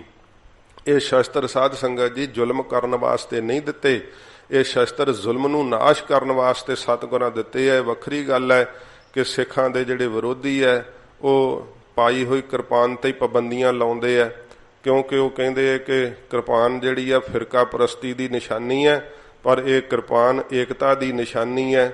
ਦੁਨੀਆ ਨੇ, ਸੰਸਾਰ ਨੇ ਸਿੱਖਾਂ ਦਾ ਇਤਿਹਾਸ ਪੜ੍ਹਿਆ ਤੇ ਸੁਣਿਆ ਹੈ। ਆਉਣ ਵਾਲੇ ਸਮੇਂ 'ਚ ਵੀ ਸਾਧ ਸੰਗਤ ਜੀ ਇਹ ਕਦੇ ਫਿਰਕਾ ਪ੍ਰਸਤੀ ਦੀ ਨਿਸ਼ਾਨੀ ਨਹੀਂ ਹੋ ਸਕਦੀ। ਸਿੱਖ ਦੇ ਪਾਈ ਹੋਈ ਗਾਤਰੇ ਕਿਰਪਾਨ ਜਿਨਨੇ ਦੇਸ਼ ਦੀ ਆਬਰੂ ਨੂੰ ਸਾਧ ਸੰਗਤ ਜੀ ਬਚਾਇਆ ਹੋਵੇ, ਜਿਸ ਕਿਰਪਾਨ ਨੇ ਇੱਥੇ ਮੁਗਲਾਂ ਦਾ ਰਾਜ ਸਮਾਪਤ ਕਰਕੇ ਤੇ ਸਾਧ ਸੰਗਤ ਜੀ ਜ਼ੁਲਮ ਨੂੰ ਮਿਟਾਇਆ ਹੋਵੇ, ਅਫਸੋਸ ਕਿ ਅੱਜ ਉਹ ਕਿਰਪਾਨ ਜਿਹੜੀ ਆ ਉਹਨਾਂ ਨੂੰ ਫਿਰਕਾ ਪ੍ਰਸਤੀ ਦਾ ਚਿੰਨ੍ਹ ਦਿਸਣ ਲੱਗ ਪਈ ਹੈ। ਪਰ ਇਹ ਕਿਰਪਾਨ ਉਹੋ ਹੀ ਹੈ ਜਿਸ ਨੇ ਗਜ਼ਨੀ ਦੇ ਬਾਜ਼ਾਰਾਂ ਵਿੱਚੋਂ ਟਕੇ ਟਕੇ ਤੇ ਵਿਕਦੀਆਂ ਹੋਈਆਂ ਹਿੰਦੂਆਂ ਦੀਆਂ ਨਿਤਾਣੀਆਂ ਨਿਮਾਣੀਆਂ ਲੜਕੀਆਂ ਨੂੰ ਬਚਾਇਆ ਤੇ ਰੱਖਿਆ ਕੀਤੀ ਸੀ, ਉਹਨਾਂ ਦੇ ਘਰਾਂ ਵਿੱਚ ਪਹੁੰਚਾਇਆ ਸੀ। ਤੋ ਸਾਧ ਸੰਗਤ ਜੀ ਇਹ ਕਿਰਪਾਨ ਸ਼ਸਤਰ ਵਜੋਂ ਧਾਰਨ ਕਰਕੇ ਰੱਖਣੀ। ਅੱਗੇ 5ਵਾਂ ਕਕਾਰ ਸਤਿਗੁਰਾਂ ਨੇ ਸਾਨੂੰ ਕਛਹਿਰਾ ਬਖਸ਼ਿਸ਼ ਕੀਤਾ ਹੈ। ਸੀਲ ਜਤ ਕੀ ਕੱਛ ਪਹਿਰ ਪਕੜਿਓ ਹਥਿਆਰਾ, ਕਛਹਿਰਾ ਜਤ ਸਤ ਦੀ ਨਿਸ਼ਾਨੀ ਹੈ, ਜਿਉਂਦਿਆਂ ਮੋਇਆਂ ਦਾ ਪੜਦਾ ਹੈ। ਰੇਬਦਾਰ ਕਛਹਿਰਾ ਜਿਹੜਾ ਸਾਧ ਸੰਗਤ ਜੀ ਉਹ ਪਹਿਨਣਾ, ਕਿਸੇ ਪਜਾਮੇ ਦਾ ਕੱਟ ਕਰਕੇ ਕੋਈ ਨਿੱਕਰ ਆਦਿਕ ਬਣਾ ਕਰਕੇ, ਕਈਆਂ ਨੇ ਉਹ ਪਤਾ ਨਹੀਂ ਉਹਨਾਂ ਦੇ ਨਾਮ ਹੀ ਹੋਰ ਤਰ੍ਹਾਂ ਦੇ ਰੱਖੇ ਹੁੰਦੇ ਆ, ਉਹ ਵੀ ਗੁਰੂ ਘਰਾਂ 'ਚ ਪਾ ਕੇ ਆ ਜਾਂਦੇ ਆ। ਤੇ ਸਾਧ ਸੰਗਤ ਜੀ ਇਹੋ ਜਿਹਾ ਜਿਹੜਾ ਨਾ ਸਤਿਗੁਰਾਂ ਦੇ ਹਜ਼ੂਰ ਵੀ ਆਉਣਾ, ਭਾਵੇਂ ਵੇਖੋ ਉਹਨਾਂ ਸਮਿਆਂ ਵਿੱਚ ਜਦੋਂ ਸਿੰਘਾਂ ਕੋਲ ਜੰਗਲਾਂ ਵਿੱਚ ਵਸਤਰ ਵੀ ਫਟ ਜਾਂਦੇ ਸੀਗੇ, ਤਾਂ ਵੀ ਸਤਿਗੁਰਾਂ ਜੀ ਦੀ ਹਜ਼ੂਰੀ ਵਿੱਚ ਇਸ ਤਰ੍ਹਾਂ ਨਹੀਂ ਸੀ ਆਇਆ ਕਰਦੇ। ਵੱਡੇ ਚਾਦਰੇ ਰੱਖਿਆ ਹੋਇਆ ਕਰਦੇ ਸੀਗੇ ਤੇ ਚਾਦਰਿਆਂ ਨਾਲ ਆਪਣੇ ਸਰੀਰ ਨੂੰ ਅਛਾਦ ਕੇ ਢੱਕ ਕੇ ਚੰਗੀ ਤਰ੍ਹਾਂ ਮਹਾਰਾਜ ਨੂੰ ਨਮਸਕਾਰ ਕਰਕੇ ਹਰਿਮੰਦਰ ਸਾਹਿਬ ਦਰਸ਼ਨ ਕਰਕੇ ਇਸ਼ਨਾਨ ਕਰਕੇ ਪਰਤ ਜਾਇਆ ਕਰਦੇ। ਪਰ ਅੱਜ ਕੱਲ੍ਹ ਸਾਡੇ ਕੋਲ ਸਾਰੇ ਕੱਪੜੇ ਹੁੰਦਿਆਂ ਹੋਇਆਂ ਵੀ ਤਾਂ ਵੀ ਬਨੈਣ ਤੇ ਕੱਛਾ ਪਾ ਕੇ ਮਹਾਰਾਜ ਦੀ ਹਜ਼ੂਰੀ 'ਚ ਆ ਜਾਂਦੇ ਆ। ਸੱਚੇ ਪਾਤਸ਼ਾਹ ਜੀ ਮਹਾਰਾਜ ਇਹ ਸਾਧ ਸੰਗਤ ਜੀ ਜਤ ਸਤ ਦੀ ਨਿਸ਼ਾਨੀ ਜੋ ਕਛਹਿਰਾ ਬਖਸ਼ਿਸ਼ ਕੀਤਾ, ਜਿਉਂਦਿਆਂ ਮੋਇਆਂ ਦਾ ਪਰਦਾ ਬਖਸ਼ਿਸ਼ ਕੀਤਾ ਹੈ, ਇਹ ਰੇਬਦਾਰ ਕਛਹਿਰਾ ਪਹਿਨਣਾ ਚਾਹੀਦਾ। ਕਛਹਿਰਾ ਜਦੋਂ ਇਸ਼ਨਾਨ ਕਰਨ ਲੱਗਿਆਂ ਬਦਲੀ ਦਾ ਨਾ, ਦੋਵਾਂ ਪਹੁੰਚਿਆਂ 'ਚੋਂ ਇਕੱਠਾ ਕਦੇ ਵੀ ਕਛਹਿਰਾ ਨਹੀਂ ਉਤਾਰੀਦਾ। ਉਦੋਂ ਵੀ ਇੱਕ ਗਿੱਲਾ ਪਹੁੰਚਾ ਉਤਾਰ ਕੇ ਸੁੱਕਾ ਪੈਰ ਲਈਦਾ, ਫਿਰ ਦੂਸਰਾ ਗਿੱਲਾ ਉਤਾਰ ਕੇ ਸੁੱਕਾ ਪੈਰ ਲਈਦਾ। ਜੇ ਕਿਤੇ ਕਛਹਿਰਾ ਵਿਸਰ ਜਾਵੇ ਫਿਰ ਸਾਧ ਸੰਗਤ ਜੀ 5 ਸਿੰਘਾਂ ਦੇ ਪੇਸ਼ ਹੋ ਕਰਕੇ ਹੀ ਅਰਦਾਸ ਕਰਾਉਣੀ ਪੈਂਦੀ ਹੈ। ਕਛਹਿਰੇ ਵਿਸਰਨ ਤੇ ਕੱਲਾ ਅਰਦਾਸ ਨਹੀਂ ਕਰ ਸਕਦਾ ਹੈ। ਤੇ ਜੋ ਕੇਸ ਹੈ ਇਹ ਤਾਂ ਅੱਗੇ 4 ਬੱਜਰ ਕਰੈਤਾਂ ਜੋ ਮਹਾਰਾਜ ਦੱਸਣਗੇ, ਉਹਨਾਂ ਬੱਜਰ ਕਰੈਤਾਂ ਵਿੱਚੋਂ ਕਰੈਤ ਹੈ। ਜੇ ਕੇਸਾਂ ਦੀ ਬੇਅਦਬੀ ਹੋ ਜੇ ਫਿਰ ਵੀ ਕੱਲਾ ਅਰਦਾਸ ਕਰਨੀ ਨਹੀਂ ਕਰ ਸਕਦਾ।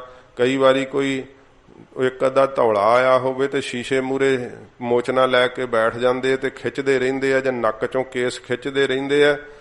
ਸਾਧ ਸੰਗਤ ਜੀ ਕਿਸੇ ਵੀ ਪ੍ਰਕਾਰ ਦੀ ਕੇਸਾਂ ਦੀ ਕੀਤੀ ਬੇਅਦਬੀ ਜਿਹੜੀ ਉਹ ਬੱਜਰ ਕਰੈਤ ਹੁੰਦੀ ਹੈ, ਉਹ ਕਰੈਤਾਂ ਵਿੱਚ ਜ਼ਿਕਰ ਆਵੇਗਾ। ਇਸ ਦੀ ਅਰਦਾਸ ਇਹ ਨਹੀਂ ਕਿ ਉਹ ਇਕੱਲਾ ਹੀ ਕਰ ਸਕਦਾ, ਨਹੀਂ, ਇਹ ਵੀ 5 ਪਿਆਰਿਆਂ ਦੇ ਪੇਸ਼ ਹੀ ਹੋਣਾ ਪੈਂਦਾ। ਫਿਰ ਜੋ 5 ਸਿੰਘ ਸਾਹਿਬਾਨ ਉਦੋਂ ਆਗਿਆ ਕਰਦੇ ਆ, ਜਿਵੇਂ ਫਿਰ ਸਾਧ ਸੰਗਤ ਜੀ ਬੱਜਰ ਕਰੈਤ ਦੀ ਜਿਹੜੀ ਹੈ ਉਹਦਾ ਨੁਕਸਾਨ ਕੀ ਹੈ, ਤੇ ਜੇ ਹੋ ਜੇ ਤੇ ਉਹਦੇ ਕਰਕੇ ਫਿਰ ਮਹਾਰਾਜ ਕਿੰਨੀ ਤਾਕੀਦ ਕੀਤੀ ਹੈ ਤੇ ਕਿੰਨਾ ਉਹ ਤੋਂ ਬਚਣ ਵਾਸਤੇ ਸਤਿਗੁਰਾਂ ਜੀ ਨੇ ਸਾਨੂੰ ਜਿਹੜੀਆਂ ਹਨ ਉਹ ਹਦਾਇਤਾਂ ਦਿੱਤੀਆਂ ਹਨ। ਉਹ ਵੀ ਆਪਾਂ ਸਰਵਣ ਕਰਾਂਗੇ। ਪਰ ਅੱਜ ਸਮਾਂ ਨਹੀਂ, ਮਨ ਤਾਂ ਸੀਗਾ ਕਿ 4 ਬੱਜਰ ਕਰੈਤਾਂ ਦਾ ਵੀ ਅੱਜ ਹੀ ਜ਼ਿਕਰ ਆ ਜਾਂਦਾ, ਪਰ ਸਾਧ ਸੰਗਤ ਜੀ ਸ਼ਬਦ ਦੀ ਕਥਾ ਵੀ ਸੰਪੂਰਨ ਕਰਨੀ ਹੈ।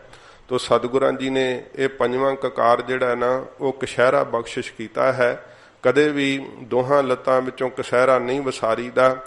ਜੇ ਵਿਸਰ ਜਾਵੇ ਤਾਂ ਫਿਰ ਸਾਧ ਸੰਗਤ ਜੀ ਜਿਹੜੇ ਬਾਣੀ ਪੜ੍ਹਨਾ ਜਾਣਦੇ ਆ, ਕਿਉਂਕਿ ਕਈ ਵਾਰੀ ਕੀ ਹੁੰਦਾ ਹੈ, ਜਿਹੜੇ ਗੁਰੂ ਘਰਾਂ ਤੋਂ ਦੂਰ ਰਹਿੰਦੇ ਆ ਉਦੋਂ 5 ਸਿੰਘ ਜਲਦੀ ਨਹੀਂ ਪ੍ਰਾਪਤ ਹੁੰਦੇ। ਫਿਰ ਮਹਾਰਾਜ ਜੀ ਨੇ ਇਹ ਵੀ ਸਾਨੂੰ ਸਿੱਖਿਆਵਾਂ ਦਰੜਾਈਆਂ ਨੇ, ਜਦੋਂ 5 ਸਿੰਘ ਨਾ ਮਿਲਣ ਤੇ ਫਿਰ ਜਿੰਨੀ ਜਲਦੀ ਹੁੰਦਾ ਪਹਿਲੋਂ ਕਕਾਰ ਧਾਰਨ ਕਰੀਦਾ ਹੈ। ਫਿਰ ਜਿਹੜੇ ਬਾਣੀ ਪੜ੍ਹਨਾ ਜਾਣਦੇ ਆ ਉਹ 5 ਜਪਜੀ ਸਾਹਿਬ ਦੇ ਪਾਠ ਕਰਕੇ ਅਰਦਾਸ ਕਰ ਲੈਣ, ਤੇ ਜਦੋਂ 5 ਸਿੰਘ ਪ੍ਰਾਪਤ ਹੋ ਜਾਣ ਉਦੋਂ ਅਰਦਾਸ ਕਰਾਉਣ 5 ਦੇ ਪੇਸ਼ ਹੋ ਕਰਕੇ। ਤੇ ਜਿਹੜੇ ਸਾਧ ਸੰਗਤ ਜੀ ਕੰਘਾ ਹੈ, ਕੜਾ ਹੈ ਤੇ ਕਿਰਪਾਨ ਹੈ, ਇਹਨਾਂ 3 ਕਕਾਰਾਂ ਚੋਂ ਜੇ ਕੋਈ ਕਕਾਰ ਵਿਸਰ ਜਾਵੇ ਤੇ ਜਲਦੀ ਤੋਂ ਜਲਦੀ ਵਿਸਰਿਆ ਕਕਾਰ ਧਾਰਨ ਕਰਨਾ।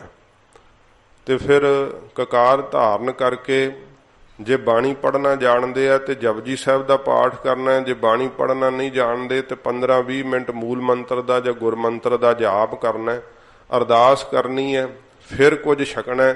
ਇਹ ਨਹੀਂ ਕਿ ਕਕਾਰ ਵਿਸਰਿਆ ਹੋਇਆ ਹੈ ਤੇ ਜੋ ਮਰਜ਼ੀ ਛਕੀ ਜਾਂਦੇ ਆ, ਇਸ ਤਰ੍ਹਾਂ ਨਹੀਂ ਹੈ। ਕਕਾਰ ਦੇ ਵਿਸਰ ਜਾਣ ਤੇ ਕਦੇ ਵੀ ਕੋਈ ਸਾਧ ਸੰਗਤ ਜੀ ਹੋਰ ਵਿਹਾਰ ਨਹੀਂ ਕਰੀਦਾ, ਕੋਈ ਭੋਜਨ ਪਦਾਰਥ ਨਹੀਂ ਛਕੀਦਾ ਹੈ। ਤੇ ਕੇਸਾਂ ਵਾਸਤੇ ਵੀ ਜ਼ਰੂਰੀ ਹਦਾਇਤ ਇਹ ਹੈ, ਜਦੋਂ ਕੇਸਾਂ ਦਾ ਕੇਸੀ ਇਸ਼ਨਾਨ ਕਰੀਏ ਨਾ ਤੇ ਉਦੋਂ ਕੇਸਾਂ ਨੂੰ ਸੁਕਾਉਣੇ ਨਹੀਂ ਕਹੀਦਾ, ਕਿਉਂਕਿ ਜਿਹੜੀ ਚੀਜ਼ ਸੁੱਕ ਜੇ ਉਹ ਫਿਰ ਉਹਦਾ ਕੀ ਸਾਧ ਸੰਗਤ ਜੀ, ਉਹਨੇ ਸਤਿਕਾਰ ਵਾਸਤੇ ਸ਼ਬਦ ਨਹੀਂ ਹੈ। ਤੇ ਜਦੋਂ ਕੇਸ ਤੁਸੀਂ ਇਸ਼ਨਾਨ ਕੀਤਾ, ਕੇਸੀ ਕੋਈ ਪੁੱਛੇ ਕੀ ਕਰਦੇ ਹੋ, ਕਿ ਕੇਸ ਹਰੇ ਕਰਦਾ, ਇਹ ਸ਼ਬਦ ਦਲ ਪੰਥ ਦੇ ਅੰਦਰ ਵਰਤਿਆ ਜਾਂਦਾ ਹੈ। ਤੇ ਕਦੇ ਵੀ ਕੇਸਾਂ ਨੂੰ ਜਿਹੜਾ ਹੈ ਨਾ ਸਿੰਘ ਸੁਕਾਉਣਾ ਨਹੀਂ ਕਹਿੰਦੇ, ਇਹ ਕੇਸਾਂ ਦੀ ਨਰਾਦਰੀ ਮੰਨਦੇ ਆ। ਤੇ ਨੰਗੇ ਕੇਸੀ ਕਿਸੇ ਪ੍ਰਕਾਰ ਦਾ ਵਿਹਾਰ ਨਹੀਂ ਕਰੀਦਾ। ਕੋਈ ਕੀ ਹੈ ਵੀ ਕੇਸੀ ਇਸ਼ਨਾਨ ਕੀਤਾ ਤੇ ਸਕੂਟਰ ਮੋਟਰਸਾਈਕਲਾਂ ਤੇ ਚੜੇ ਫਿਰੋ, ਇਹੋ ਜਿਹੀ ਹਵਾ ਲੱਗਦੀ ਨਾਲੇ ਕੇਸ ਛੇਤੀ ਹਰੇ ਹੋ ਜਾਂਦੇ। ਇਸ ਤਰ੍ਹਾਂ ਨਹੀਂ, ਘਰ ਵਿੱਚ ਇੱਕ ਥਾਂ ਤੇ ਬੈਠ ਕਰਕੇ ਹੀ ਸੁਚਮਤਾ ਵਾਲੀ ਜਗ੍ਹਾ ਤੇ ਕੇਸ ਹਰੇ ਕਰਨੇ ਚਾਹੀਦੇ ਆ। ਤੇ ਨੰਗੇ ਕੇਸੀ ਕਿਸੇ ਪ੍ਰਕਾਰ ਦਾ ਮਹਾਰਾਜ ਕਹਿੰਦੇ ਭਾਈ ਵਿਹਾਰ ਜਿਹੜਾ ਨਾ ਉਹ ਨਹੀਂ ਕਰਨਾ ਚਾਹੀਦਾ। ਬੀਬੀਆਂ ਵੀ ਜੇ ਵੇਖੀਏ ਕਈ ਵਾਰੀ ਤਖਤ ਸਾਹਿਬ ਤੇ ਜੇ ਸਿਰ ਉਤੋਂ ਢੱਕਿਆ ਤਾਂ ਹੁੰਦਾ, ਚੁੰਨੀ ਲਈ ਹੁੰਦੀ ਹੈ, ਪਿੱਛੋਂ ਕੇਸ ਬਾਹਰ ਨੂੰ ਖਲਾਰੇ ਹੁੰਦੇ ਆ। ਇਹ ਸਾਧ ਸੰਗਤ ਜੀ ਕੇਸ ਜਿਹੜੇ ਆ ਨਾ ਉਹ ਨੰਗੇ ਲੈ ਕੇ, ਕੇਸ ਖੁੱਲੇ ਲੈ ਕੇ ਗੁਰੂ ਸਾਹਿਬ ਦੇ ਦਰਬਾਰ ਵਿੱਚ ਨਹੀਂ ਆਈਦਾ। ਇਹ ਸਤਿਗੁਰਾਂ ਜੀ ਦਾ ਸਤਿਕਾਰ ਨਹੀਂ ਹੈ। ਜੇ ਕਹੀਏ ਕਿ ਕੀ ਹੋ ਚੱਲਿਆ, ਇਹ ਤਾਂ ਭਾਈ ਫਿਰ ਨਿਰੰਕਾਰ ਹੀ ਜਾਣਦੇ ਆ ਨਾ ਕੀ ਹੋ ਚੱਲਿਆ ਹੈ। ਇਹ ਤਾਂ ਫਿਰ ਉਹਨੂੰ ਪਤਾ ਹੈ ਜਿਹਨੂੰ ਫਿਰ ਸਜ਼ਾ ਰੂਪ ਦੇ ਅੰਦਰ ਕੋਈ ਦੁੱਖ ਲੱਗਦਾ ਹੈ ਨਾ। ਗੁਰੂ ਸਾਹਿਬ ਜੀ ਦਾ ਸਾਨੂੰ ਅਦਬ ਤੇ ਸਤਿਕਾਰ ਕਰਨਾ ਚਾਹੀਦਾ। ਇਹ 5 ਕਕਾਰਾਂ ਦੀ ਰਹਿਤ ਸਤਿਗੁਰਾਂ ਜੀ ਨੇ ਸਾਨੂੰ ਦਰਸਾਈ ਹੈ। ਤੇ ਸਾਧ ਸੰਗਤ ਜੀ 4 ਬੱਜਰ ਕੁਰੈਤਾਂ ਜਿਹੜੀਆਂ ਨਹੀਂ ਕਰਨੀਆਂ, ਜੇ ਹੋ ਜੇ ਤੇ ਗੁਰੂ ਗੋਬਿੰਦ ਸਿੰਘ ਸਾਹਿਬ ਜੀ ਮਹਾਰਾਜ ਆਖਿਆ ਕਿ ਸਾਡੇ ਨਾਲੋਂ ਫਿਰ ਨਾਤਾ ਟੁੱਟ ਜਾਵੇਗਾ, ਮੇਰੇ ਨਾਲੋਂ ਸੰਬੰਧ ਟੁੱਟ ਜਾਏਗਾ, ਨਾ ਤੂੰ ਸਾਡਾ ਰਹੇਗਾ ਨਾ ਅਸੀਂ ਤੇਰੇ ਰਹਾਂਗੇ। ਇਹ ਸਤਿਗੁਰਾਂ ਜੀ ਨੇ ਸਾਧ ਸੰਗਤ ਜੀ 4 ਬੱਜਰ ਕੁਰੈਤਾਂ ਕਹੀਆਂ ਨੇ। ਤੇ ਇਹ ਕੀ ਹਨ, ਕੱਲ ਜੇ ਸਤਿਗੁਰਾਂ ਜੀ ਨੂੰ ਪਾਇਆ ਤਾਂ ਸੰਖੇਪ ਜ਼ਿਕਰ ਆਪਾਂ ਕਰਾਂਗੇ, ਤੇ ਨਹੀਂ ਤਾਂ ਫਿਰ ਪਰਸੋਂ ਰੋਜ਼ ਨੂੰ ਜਿੰਨਾ ਕੁ ਸਤਿਗੁਰੂ ਜੀ ਨੂੰ ਪਾਇਆ, ਕਿਉਂਕਿ ਪਰਸੋਂ ਫਿਰ ਪੰਥ ਦਾ ਸਿਰਜਣਾ ਦਿਵਸ ਹੈ। ਕੱਲ ਨੂੰ ਗੁਰੂ ਤੇਗ ਬਹਾਦਰ ਸੱਚੇ ਪਾਤਸ਼ਾਹ ਧਰਮ ਦੀ ਚਾਦਰ ਸਤਿਗੁਰਾਂ ਜੀ ਦਾ ਪ੍ਰਕਾਸ਼ ਗੁਰਪੁਰਬ ਹੈ। ਗਰੀਬ ਨਿਵਾਸ ਸੱਚੇ ਪਾਤਸ਼ਾਹ ਕਿਰਪਾ ਕਰਨ। ਕੱਲ ਨੂੰ ਸਤਿਗੁਰਾਂ ਜੀ ਦਾ ਸੰਖੇਪ ਜੀਵਨ ਵੀ ਆਪਾਂ ਸਰਵਣ ਕਰਾਂਗੇ, ਕਿਉਂਕਿ ਇਹਨੇ ਥੋੜੇ ਸਮੇਂ ਵਿੱਚ ਸਾਧ ਸੰਗਤ ਜੀ ਇਹਨਾਂ ਸਤਿਗੁਰਾਂ ਜੀ ਦਾ ਪਰ ਪੁਕਾਰਾਂ ਭਰਿਆ ਜੀਵਨ ਨਹੀਂ ਸੁਣਾਇਆ ਜਾ ਸਕਦਾ। ਤੋ ਇਹ 5 ਕਕਾਰਾਂ ਦੀ ਰਹਿਤ ਅੱਜ ਦੇ ਕਥਾ ਦੇ ਅੰਦਰ ਆਪ ਜੀ ਨੇ ਇੰਨੀ ਬੇਨਤੀ ਪ੍ਰਵਾਨ ਕਰਨੀ। ਆਓ ਜੋ ਲੜੀਵਾਰ ਕਥਾ ਹੈ ਸੱਚੇ ਪਾਤਸ਼ਾਹ ਜੀ ਦਾ ਪਵਿੱਤਰ ਉਪਦੇਸ਼ ਇਕਾਗਰ ਚਿੱਤ ਹੋ ਕਰਕੇ ਸਰਵਣ ਕਰੀਏ। ਮਹਾਰਾਜ ਜੀ ਦੇ ਚਰਨਾਂ ਦਾ ਧਿਆਨ ਕਰਦੇ ਹੋਏ ਆਖੋ ਜੀ ਸਤਨਾਮ ਸ਼੍ਰੀ ਵਾਹਿਗੁਰੂ ਸਾਹਿਬ ਜੀ। ਸਤਨਾਮ ਸ਼੍ਰੀ ਵਾਹਿਗੁਰੂ ਸਾਹਿਬ ਜੀ। ਮਾਝ ਮਹੱਲਾ ਪੰਜਵਾ।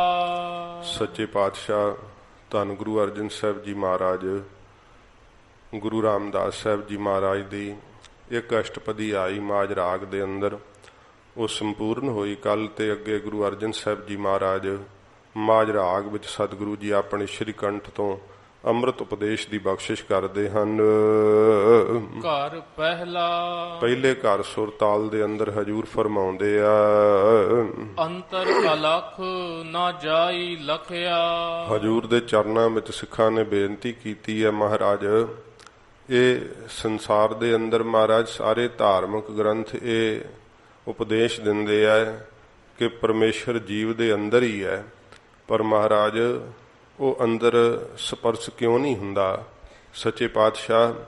ਕਿਉਂਕਿ ਸਾਨੂੰ ਸਾਡੇ ਇੰਦਰੇ ਮਹਿਸੂਸ ਹੋ ਰਹੇ ਹੈ ਸੱਚੇ ਪਾਤਸ਼ਾਹ ਜੀ ਮਹਾਰਾਜ। ਜਿਹੜੀਆਂ ਸੂਖਸ਼ਮ ਚੀਜ਼ਾਂ ਆ ਕਰਕੇ ਸਰੀਰ ਤੇ ਪ੍ਰਭਾਵ ਪਾਉਂਦੀਆਂ ਉਹ ਵੀ ਮਹਾਰਾਜ ਸਾਨੂੰ ਪਤਾ ਲੱਗ ਜਾਂਦਾ, ਮਹਿਸੂਸ ਹੁੰਦੀਆਂ ਨੇ, ਪਰ ਮਹਾਰਾਜ ਨਿਰੰਕਾਰ ਅੰਦਰ ਵੈ ਤੇ ਮਹਿਸੂਸ ਕਿਉਂ ਨਹੀਂ ਹੁੰਦਾ ਹੈ, ਸਪਰਸ਼ ਕਿਉਂ ਨਹੀਂ ਹੁੰਦਾ ਹੈ?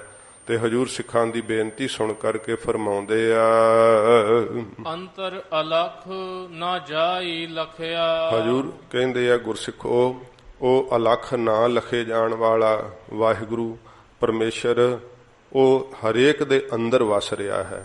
ਅੰਦਰ ਵਸੈ ਨਾ ਬਾਹਰ ਜਾਏ, ਉਹ ਹਰ ਵੇਲੇ ਅੰਦਰ ਵਸਦਾ ਹੈ। ਉਹਦੀ ਸੱਤਾ ਕਰਕੇ ਹੀ ਜੀਵ ਹਰਕਤ ਕਰਦੇ ਹੈ, ਉਹਦੀ ਸੱਤਾ ਨਹੀਂ ਤੇ ਸਭ ਮੁਰਦਾ ਹਨ। ਸੱਚੇ ਪਾਤਸ਼ਾਹ ਜੀ ਮਹਾਰਾਜ ਕਹਿੰਦੇ ਨੇ ਉਹ ਅੰਦਰ ਵੈ ਅਲਖ ਵਾਹਿਗੁਰੂ ਜਿਹੜਾ ਨਹੀਂ ਲਖਿਆ ਜਾਂਦਾ, ਜਾਣਿਆ ਨਹੀਂ ਨਾ ਜਾਂਦਾ, ਤਾਂ ਮਹਾਰਾਜ ਕਹਿੰਦੇ ਵਸ ਅੰਦਰ ਹੀ ਰਿਹਾ। ਮਹਾਰਾਜ ਜਾਣਿਆ ਕਿਵੇਂ ਜਾਂਦਾ ਹੈ? ਸਤਿਗੁਰੂ ਜੀ ਕਹਿੰਦੇ ਜੇ ਪੂਰੇ ਗੁਰੂ ਜੀ ਨਾਮ ਦੀ ਦਾਤ ਦੇਣ, ਨਾਮ ਦੀ ਦਾਤ ਨਾਲ ਗੁਰਸਿੱਖੋ ਉਸ ਪਰਮੇਸ਼ਰ ਅਲਖ ਨੂੰ ਲਖਿਆ ਜਾਂਦਾ ਹੈ।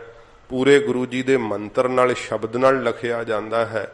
ਮਹਾਰਾਜ ਨਾਮ ਕਿੱਥੇ ਹੈ? ਸਤਿਗੁਰੂ ਕਹਿੰਦੇ ਨਾਮ ਵੀ ਅੰਦਰ ਹੀ ਹੈ। ਮਹਾਰਾਜ ਕਿਰਪਾ ਕਰਕੇ ਦੱਸੋ ਫਿਰ, ਸਾਨੂੰ ਤਾਂ ਨਾਮ ਵੀ ਨਹੀਂ ਲੱਭਦਾ। ਹਜੂਰ ਫਰਮਾਉਂਦੇ ਆ, ਨਾਮ ਰਤਨ ਲੈ ਗੁੱਝਾ ਰੱਖਿਆ। ਜਿਹੜਾ ਨਾਮ ਦਾ ਰਤਨ ਮੈਂ ਨਾ ਗੁਰਸਿੱਖੋ, ਜਿਹਨੂੰ ਪਾ ਕਰਕੇ ਹੋਰ ਰਤ ਪ੍ਰੀਤੀ ਨਹੀਂ ਰਹਿੰਦੀ, ਸੱਚੇ ਪਾਤਸ਼ਾਹ ਜੀ ਕਹਿੰਦੇ ਉਹ ਮੇਰੇ ਵਾਹਿਗੁਰੂ ਨੇ ਅੰਦਰ ਗੁੱਝਾ ਰੱਖਿਆ ਹੈ, ਗੁਪਤ ਰੱਖਿਆ ਹੈ। ਸਾਧ ਸੰਗਤ ਜੀ, ਇਸ ਗੁਪਤ ਨਾਮ ਰੂਪੀ ਰਤਨ ਨੂੰ ਗੁਰੂ ਸਾਹਿਬ ਜੀ ਕਿਰਪਾ ਕਰਕੇ ਪ੍ਰਗਟ ਕਰਕੇ ਦਿਖਾਉਂਦੇ ਆ। ਮਹਾਰਾਜ ਕਿਰਪਾ ਕਰਕੇ ਪ੍ਰਤੱਖ ਕਰਦੇ ਆ, ਨਹੀਂ ਤੇ ਅੰਦਰ ਗੁਪਤ ਵਾ ਇਹ ਨਾਮ ਦਾ ਰਤਨ।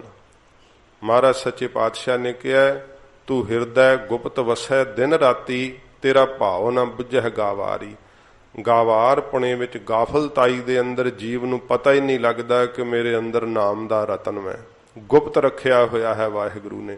ਅੰਤਰ ਅਲਖ ਨਾ ਜਾਈ ਲਖਿਆ, ਨਹੀਂ ਲਖਿਆ ਜਾਂਦਾ, ਨਹੀਂ ਜਾਣਿਆ ਜਾਂਦਾ ਉਹ ਪਰਮੇਸ਼ਰ ਜਿਹਦੇ ਕਰਕੇ ਸਾਰਾ ਕੁਝ ਸਾਧ ਸੰਗਤ ਜੀ ਵਰਤ ਰਿਹਾ ਹੈ।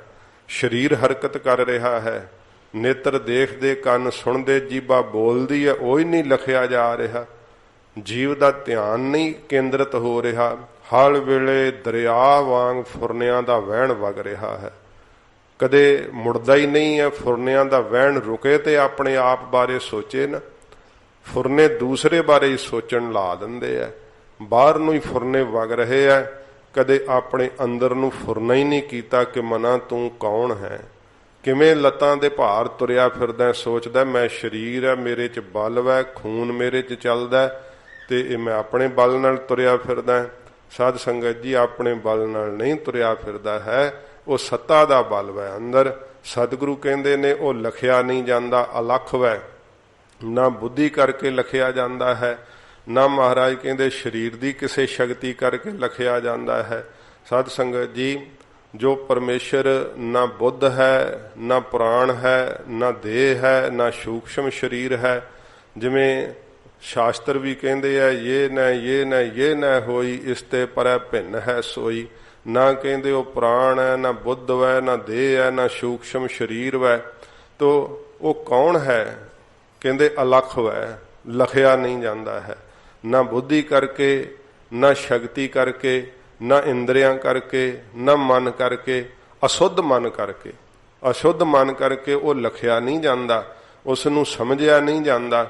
ਸੱਚੇ ਪਾਤਸ਼ਾਹ ਜੀ ਮਹਾਰਾਜ ਕਹਿੰਦੇ ਜੇ ਉਸ ਨੂੰ ਲਖਿਆ ਜਾਂਦਾ ਹੈ ਤੇ ਉਹ ਨਾਮ ਦੇ ਪਦਾਰਥ ਨਾਲ, ਗੁਰੂ ਜੀ ਦੇ ਮੰਤਰ ਨਾਲ ਪਰਮੇਸ਼ਰ ਦੇ ਸਰੂਪ ਨੂੰ ਲਖਿਆ ਜਾਂਦਾ ਹੈ। ਜਦੋਂ ਮਨ ਸੁੱਧ ਸਰੂਪ ਹੋ ਜਾਂਦਾ ਹੈ ਨਾ, ਉਦੋਂ ਪਰਮੇਸ਼ਰ ਦੇ ਸਪਰਸ਼ ਨੂੰ ਪਾਉਂਦਾ ਹੈ। ਪਰ ਉਹ ਨਾਮ ਦਾ ਰਤਨ, ਨਾਮ ਰਤਨ ਲੈ ਗੁੱਝਾ ਰੱਖਿਆ, ਨਿਰੰਕਾਰ ਨੇ ਅੰਦਰ ਗੁਪਤ ਰੱਖਿਆ ਹੋਇਆ ਹੈ। ਉਹ ਮਹਾਰਾਜ ਕਹਿੰਦੇ ਭਾਈ ਅੰਦਰ ਗੋਪ ਕੀਤਾ ਹੋਇਆ ਹੈ, ਤੇ ਜੀਵ ਜਿਹੜਾ ਗਾਫਲ ਬਣਿਆ ਹੋਇਆ ਆਪਣੇ ਅੰਦਰ ਦੀ ਉਸ ਸ਼ਕਤੀ ਨੂੰ, ਰੱਖੇ ਹੋਏ ਗੁਪਤ ਨਾਮ ਨੂੰ ਜਿਹੜਾ ਹੈ ਉਹ ਨਹੀਂ ਪ੍ਰਗਟ ਕਰ ਸਕਦਾ, ਉਸ ਨੂੰ ਪਤਾ ਨਹੀਂ ਲੱਗਦਾ। ਕਿਉਂਕਿ ਇਹ ਮਹਾਰਾਜ ਸਾਹਿਬ ਜੀ ਦੱਸਦੇ ਹਨ, ਅੱਗੇ ਫਰਮਾਉਂਦੇ ਹਨ, ਅਗਮ ਅਗੋਚਰ ਸਭ ਤੇ ਊਚਾ। ਉਹ ਅਗਮ ਮਨ ਦੀ ਪਹੁੰਚ ਤੋਂ ਪਰਾ ਹੈ, ਅਗੋਚਰ ਇੰਦਰੀਆਂ ਦੇ ਵਿਸ਼ੇ ਹੈ, ਤੇ ਮਹਾਰਾਜ ਕਹਿੰਦੇ ਸਭ ਤੋਂ ਉੱਚਾ ਹੈ। ਜੀਵ ਦਾ ਹੱਥ ਜਿਹੜਾ ਸਾਧ ਸੰਗਤ ਜੀ, ਉਹ ਵੇਖੋ ਪਹੁੰਚਦਾ ਕਿੱਥੇ ਕੁ ਤੱਕ, ਤੇ ਫਿਰ ਉਹਦੀ ਨਿਗਾਹ ਕਿੱਥੇ ਕੁ ਤੱਕ ਜਾਂਦੀ ਹੈ।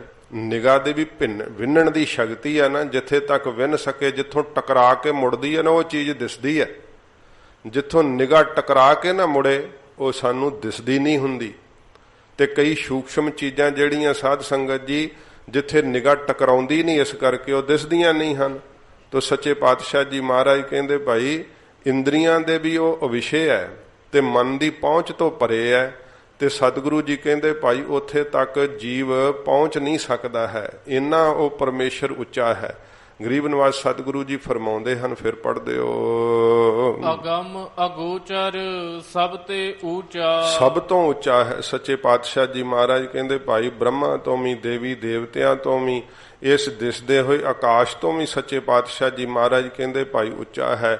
ਉੱਥੇ ਨਾ ਜੀਵ ਕੋਲ ਸ਼ਕਤੀ ਕਰਕੇ ਨਾ ਬਿਰਤੀ ਕਰਕੇ ਪਹੁੰਚਿਆ ਨਹੀਂ ਜਾ ਸਕਦਾ। ਮਨ ਦੇ ਫੁਰਨੇ ਵੀ ਮਹਾਰਾਜ ਕਹਿੰਦੇ ਭਾਈ ਉੱਥੇ ਨਹੀਂ ਲਿਜਾ ਸਕਦੇ। ਇਸ ਕਰਕੇ ਸਤਿਗੁਰੂ ਜੀ ਕਹਿੰਦੇ ਭਾਈ ਉਹ ਇੰਦਰੀਆਂ ਦੇ ਅਵਿਸ਼ੇ ਹੈ ਤੇ ਮਨ ਦੀ ਪਹੁੰਚ ਤੋਂ ਪਰੇ ਹੈ ਤੇ ਉੱਚਾ ਹੈ ਬਹੁਤ ਜ਼ਿਆਦਾ। ਗੁਰ ਕੈ ਸ਼ਬਦ ਲਖਾਵਣਿਆ। ਗੁਰੂ ਸਾਹਿਬ ਜੀ ਆਪਣੇ ਸ਼ਬਦ ਉਪਦੇਸ਼ ਨਾਲ ਉਸ ਸਰੂਪ ਨੂੰ ਲਖਾਵਣਿਆ ਲਿਖਾ ਦਿੰਦੇ ਹੈ, ਜਣਾ ਦਿੰਦੇ ਆ। ਸਿੱਖ ਨੂੰ ਫਿਰ ਸਪਰਸ਼ ਪ੍ਰਾਪਤ ਹੋ ਜਾਂਦਾ ਹੈ, ਉਹ ਨਿਹਾਲ ਹੋ ਜਾਂਦਾ ਹੈ। ਸਾਰੀ ਸਾਧ ਸੰਗਤ ਜੀ ਅਸਚਰਜੀ ਕੀ ਚੀਜ਼ ਵੇਖ ਕਰਕੇ ਨਾ, ਜਿਵੇਂ ਅਗੋਚਰ ਕੋਈ ਹੈ ਜਿਹੜੀ ਤੱਕ ਪਹੁੰਚ ਨਹੀਂ, ਤੇ ਉਹਦੇ ਵਾਸਤੇ ਜਿਵੇਂ ਹਨੇਰੇ ਵਿੱਚ ਹੈ, ਜਿਵੇਂ ਕਬੀਰ ਜੀ ਕਿਹਾ ਅੰਧਿਆਰੇ ਦੀਪਕ ਚਹੀਐ, ਇੱਕ ਬਸਤ ਅਗੋਚਰ ਲਹੀ ਹੈ। ਜੇ ਹਨੇਰੇ ਵਿੱਚ ਵੇਖਣ ਨੂੰ ਦੀਵਾ ਚਾਹੀਦਾ ਨਾ, ਤੇ ਫਿਰ ਸਾਧ ਸੰਗਤ ਜੀ ਇੱਥੇ ਦੀਵਾ ਕਿਹੜਾ ਚਾਹੀਦਾ? ਸਤਿਗੁਰ ਸ਼ਬਦ ਉਜਾਰੋ ਦੀਪਾ। ਸੱਚੇ ਪਾਤਸ਼ਾਹ ਜੀ ਮਹਾਰਾਜ ਦਾ ਸ਼ਬਦ ਦਾ ਦੀਪਕ ਜਿਹੜਾ ਅੰਦਰ, ਉਹ ਸਾਧ ਸੰਗਤ ਜੀ ਗੁਰ ਕਾ ਸ਼ਬਦ ਕਰ ਦੀਪਕੋ, ਇਹ ਸਤ ਕੀ ਛੇਜ ਵਛਾਏਰੀ। ਗੁਰੂ ਸਾਹਿਬ ਜੀ ਦੇ ਸ਼ਬਦ ਦਾ ਦੀਪਕ ਜਿਹੜਾ ਅੰਦਰ ਬਾਲਣਾ ਚਾਹੀਦਾ। ਜਦੋਂ ਗੁਰੂ ਸਾਹਿਬ ਦਾ ਸ਼ਬਦ ਰੂਪੀ ਦੀਵਾ ਅੰਦਰ ਜਗ ਪੈਂਦਾ ਨਾ, ਤੇ ਫਿਰ ਜਿਹੜਾ ਅਲਖ ਨਹੀਂ ਲਖਿਆ ਜਾਂਦਾ, ਨਾ ਸ਼ਕਤੀ ਕਰਕੇ ਨਾ ਬਿਰਤੀ ਕਰਕੇ, ਤੇ ਪ੍ਰਾਣਾਂ ਦੀ ਪਹੁੰਚ ਵੀ ਨਹੀਂ, ਮਨ ਦੀ ਪਹੁੰਚ ਵੀ ਨਹੀਂ ਹੈ। ਸੱਚੇ ਪਾਤਸ਼ਾਹ ਜੀ ਮਹਾਰਾਜ ਕਹਿੰਦੇ ਉਹ ਫਿਰ ਗੁਰੂ ਸਾਹਿਬ ਦਾ ਸ਼ਬਦ ਲਿਖਾ ਦਿੰਦਾ ਹੈ, ਜਣਾ ਦਿੰਦਾ ਹੈ। ਹਉ ਵਾਰੀ ਜੀਉ ਵਾਰੀ। ਹਜੂਰ ਉਸੇ ਹੀ ਚਾਲ ਵਿੱਚ ਅਸ਼ਟਪਦੀਆਂ ਉਚਾਰਨ ਕਰਦੇ ਹੋਏ ਫਰਮਾਉਂਦੇ ਆ ਕਿ ਅਸੀਂ ਭਾਈ ਗੁਰਸਿੱਖੋ ਉਹਦੇ ਤੋਂ ਆਪਣਾ ਆਪ ਵਾਰਦੇ ਆ, ਆਪਣਾ ਮਨ ਕੁਰਬਾਨ ਕਰਦੇ ਆ। ਕਲ ਮਹਿ ਨਾਮ ਸੁਣਾ ਬਣਿਆ। ਕਲਯੁਗ ਦੇ ਅੰਦਰ ਜਿਨ੍ਹਾਂ ਸਤਿਗੁਰਾਂ ਜੀ ਨੇ ਨਾਮ ਨੂੰ ਸੁਣਾਉਣਾ ਕੀਤਾ ਹੈ, ਐਸੇ ਸਤਿਗੁਰੂ ਗੁਰੂ ਨਾਨਕ ਸਾਹਿਬ ਤੋਂ ਅਸੀਂ ਬਲਹਾਰ ਜਾਂਦੇ ਆ, ਕੁਰਬਾਨ ਜਾਂਦੇ ਆ। ਸੱਚੇ ਪਾਤਸ਼ਾਹ ਜੀ ਮਹਾਰਾਜ ਨੇ ਕਲਯੁਗ ਬਾਬੇ ਤਾਰਿਆ, ਸਤਨਾਮ ਪੜ ਮੰਤਰ ਸੁਣਾਇਆ। ਸੱਚੇ ਪਾਤਸ਼ਾਹ ਜੀ ਤੋਂ ਅਸੀਂ ਬਲਹਾਰ ਕੁਰਬਾਨ ਜਾਂਦੇ ਆ, ਜਿਨ੍ਹਾਂ ਨੇ ਕਲਯੁਗ ਨੂੰ ਤਾਰ ਦਿੱਤਾ। ਇਹੋ ਜਿਹੇ ਭਿਆਨਕ ਸਮੇਂ ਦੇ ਅੰਦਰ ਸਤਿਗੁਰਾਂ ਜੀ ਨੇ ਅਵਤਾਰ ਧਾਰ ਕੇ ਨਾਮ ਦੀ ਓਟ ਸੰਸਾਰ ਦੇ ਜੀਆਂ ਨੂੰ ਮਹਾਰਾਜ ਬਖਸ਼ਿਸ਼ ਕੀਤੀ। ਸੱਚੇ ਪਾਤਸ਼ਾਹ ਜੀ ਕਹਿੰਦੇ ਭਾਈ ਉਹਨਾਂ ਤੋਂ ਅਸੀਂ ਬਲਹਾਰ ਕੁਰਬਾਨ ਜਾਂਦੇ ਆ, ਜਿਹੜੇ ਸਤਪੁਰਸ਼ਾਂ ਗੁਰਮੁਖਾਂ ਨੇ ਆਪ ਜਪਿਆ, ਹੋਰਨਾਂ ਨੂੰ ਨਾਮ ਸੁਣਾਉਣਾ ਕੀਤਾ ਏ। ਸੰਤ ਪਿਆਰੇ ਸੱਚੇ ਤਾਰੇ। ਮਹਾਰਾਜ ਕਹਿੰਦੇ ਭਾਈ ਜਿਹੜੇ ਸੰਤ ਹੈ ਨਾ ਵਾਹਿਗੁਰੂ ਦੇ ਪਿਆਰੇ ਐ, ਉਹਨਾਂ ਨੂੰ ਕੇਵਲ ਸੱਚੇ ਦੀ ਓਟ ਵੈ, ਸੱਚੇ ਦੇ ਆਸਰੇ ਰਹਿੰਦੇ ਹਨ। ਵੱਡ ਭਾਗੀ ਦਰਸ਼ਨ ਪਾਵਣਿਆ। ਵੱਡ ਭਾਗੀ ਹਨ ਜਿਹੜੇ ਉਹਨਾਂ ਦਾ ਦਰਸ਼ਨ ਪਾਉਂਦੇ ਐ। ਇਹੋ ਜਿਹੇ ਸੰਤਾਂ ਦਾ ਦਰਸ਼ਨ ਵੀ ਦੁਰਲੱਭ ਹੁੰਦਾ ਹੈ। ਵਡਭਾਗੀ ਦਰਸ਼ਨ ਪਾਵਣਿਆ, ਮਹਾਰਾਜ ਕਹਿੰਦੇ ਵਡਭਾਗੀ ਹਨ ਸੰਤ ਜਿਨ੍ਹਾਂ ਨੇ ਮੇਰੇ ਵਾਹਿਗੁਰੂ ਦੇ ਦਰਸ਼ਨਾਂ ਨੂੰ ਪਾਉਣਾ ਕੀਤਾ ਏ। ਰਹਾਉ ਵਿਸ਼ਰਾਮ ਦੇ ਕੇ ਮਹਾਰਾਜ ਫਰਮਾਉਂਦੇ ਹਨ, ਸਾਧਿਕ ਸਿੱਧ ਜਿਸੈ ਕੋ ਫਿਰਦੇ। ਹਜੂਰ ਕਹਿੰਦੇ ਨੇ ਭਾਈ ਜਿਹੜੇ ਸਾਧਕ ਸਾਧਨਾ ਕਰਨ ਵਾਲੇ ਆ ਤੇ 84 ਸਿੱਧ ਜਿਸ ਪਰਮੇਸ਼ਰ ਨੂੰ ਲੱਭਦੇ ਫਿਰਦੇ ਆ। ਸਾਧ ਸੰਗਤ ਜੀ ਜਟਾ ਜੂਠ ਭੇਖ ਕੀਏ ਫਿਰਤ ਉਦਾਸ ਕੋ, ਕੋਈ ਜਟਾਵਾਂ ਬਣਾਈ ਫਿਰਦਾ ਹੈ, ਕੋਈ ਸਵਾਹ ਮਲੀ ਫਿਰਦਾ ਹੈ, ਕੋਈ ਕੰਨਾਂ 'ਚ ਮੁੰਦਰਾਂ ਪਾਈ ਫਿਰਦਾ ਸਿੱਧਾਂ ਵਾਂਗੂ। ਤੇ ਫਿਰਦੇ ਕਾਦੇ ਵਾਸਤੇ ਆ? ਪਰਮੇਸ਼ਰ ਨੂੰ ਹੀ ਲੱਭਦੇ ਫਿਰਦੇ ਆ। ਮਹਾਰਾਜ ਕਹਿੰਦੇ ਭਾਈ ਸਾਧਨਾ ਕਰਨ ਵਾਲੇ ਲੱਭਦੇ ਫਿਰਦੇ ਆ। ਕੋਈ ਤੀਰਥਾਂ ਤੇ ਭਰਮਦਾ ਫਿਰਦਾ ਹੈ, ਕੋਈ ਕੁਛ ਕਰਦਾ ਫਿਰਦਾ ਹੈ, ਕੋਈ ਪਾਣੀਆਂ ਦੇ ਕੰਢਿਆਂ ਤੇ ਸਮਾਧੀਆਂ ਲਾਉਂਦਾ ਹੈ। ਇਹ ਤੁਰੇ ਫਿਰਦੇ ਹਨ ਸਿੱਧ ਵੀ ਪਰਮੇਸ਼ਰ ਨੂੰ ਲੱਭਦੇ ਫਿਰਦੇ। ਬ੍ਰਹਮੇ ਇੰਦਰ ਧਿਆਇਨ ਹਿਰਦੇ। ਬ੍ਰਹਮਾ ਜਿਸ ਵਾਹਿਗੁਰੂ ਨੂੰ ਧਿਆ ਰਿਹਾ ਹੈ, ਬ੍ਰਹਮਾ ਨੂੰ ਆਕਾਸ਼ਵਾਣੀ ਹੋਈ ਸੀ ਬ੍ਰਹਮਾ ਤਪ ਕਰ ਤਪ ਕਰ। ਫਿਰ ਬ੍ਰਹਮਾ ਨੇ ਸਾਧ ਸੰਗਤ ਜੀ 10,000 ਵਰਾ ਤਪ ਕੀਤਾ ਸੀਗਾ ਤੇ ਉਹਨੂੰ ਫਿਰ ਸ਼ਕਤੀ ਪ੍ਰਾਪਤ ਹੋਈ ਸੀ ਸੰਸਾਰ ਦੀ ਉਤਪਤੀ ਕਰਨ ਦੀ। ਤੇ ਇੰਦਰ ਵਰਗੇ ਵੀ ਧਿਆਉਂਦੇ ਹਨ ਆਪਣੇ ਹਿਰਦੇ ਵਿੱਚ ਧਾਰਨ ਕਰਕੇ ਪਰਮੇਸ਼ਰ ਦੇ ਨਾਮ ਦੀ ਉੱਤਮਤਾ ਜਾਣ ਕਰਕੇ। ਕੋਟ 33 ਖੋਜਹਿ ਤਾਕਾ। ਮਹਾਰਾਜ ਕਹਿੰਦੇ ਭਾਈ 33 ਕਰੋੜ ਦੇਵੀ ਦੇਵਤਾ ਪਰਮੇਸ਼ਰ ਨੂੰ ਹੀ ਖੋਜਦਾ ਕਿ ਸਾਨੂੰ ਵਾਹਿਗੁਰੂ ਲੱਭ ਪਵੇ, ਮਿਲ ਜਾਵੇ। ਗੁਰਮਿਲ ਹਿਰਦੈ ਗਾਵਣਿਆ। ਧੰਨ ਹਨ ਉਹ ਗੁਰਸਿੱਖ ਜਿਨ੍ਹਾਂ ਨੇ ਗੁਰੂ ਸਾਹਿਬ ਨਾਲ ਮਿਲ ਕਰਕੇ ਹਿਰਦੇ ਵਿੱਚ ਪਰਮੇਸ਼ਰ ਨੂੰ ਗਾਵਣਿਆ ਗਾਉਣਾ ਕੀਤਾ ਹੈ। ਵੇਖ ਲੋ ਏਡਾ ਦੁਰਲੱਭ ਨਾਮ, ਦੁਰਲੱਭੰ ਏਕ ਭਗਵਾਨ ਨਾਮ ਹੈ। ਮਹਾਰਾਜ ਕਹਿੰਦਾ ਏਡਾ ਦੁਰਲੱਭ ਹੈ, 33 ਕਰੋੜ ਦੇਵੀ ਦੇਵਤਾ ਪਿਆ ਤਰਸ ਰਿਹਾ ਹੈ। ਬ੍ਰਹਮਾ ਤਰਸ ਰਿਹਾ ਹੈ, ਇੰਦਰ ਤਰਸ ਰਿਹਾ ਨਾਮ ਨੂੰ ਲੈਣ ਵਾਸਤੇ। ਸ਼ਿਵਾ ਨੇ ਕੰਠ 'ਚ ਹੀ ਧਾਰਨ ਕਰ ਛੱਡਿਆ ਕਿ ਜ਼ਹਿਰ ਹੀ ਨਾ ਚੜੇ। ਸੱਚੇ ਪਾਤਸ਼ਾਹ ਜੀ ਮਹਾਰਾਜ ਕਹਿੰਦੇ ਭਾਈ ਐਸੇ ਗੁਰਮੁਖ ਧੰਨ ਹਨ ਉਹ ਜਿਨ੍ਹਾਂ ਨੇ ਗੁਰੂ ਸਾਹਿਬ ਦੇ ਚਰਨਾਂ ਨਾਲ ਜੁੜ ਕਰਕੇ ਨਾਮ ਨੂੰ ਧਿਆਉਣਾ ਕੀਤਾ ਏ। 8 ਪਹਿਰ ਤੁਧ ਜਾਪੇ ਪਵਨਾ। ਮਹਾਰਾਜ ਸੱਚੇ ਪਾਤਸ਼ਾਹ ਕੌਣ ਕੌਣ ਜਪ ਰਿਹਾ ਪਰਮੇਸ਼ਰ ਨੂੰ? ਹਜੂਰ ਕਹਿੰਦੇ 8 ਪੈਰ ਵਗਦੀ ਹੋਈ ਹਵਾ ਵਾਹਿਗੁਰੂ ਵਾਹਿਗੁਰੂ ਜਪਦੀ ਹੈ। ਇਹ ਪਰਮੇਸ਼ਰ ਦਾ ਨਾਮ ਜਪ ਰਹੀ ਹੈ।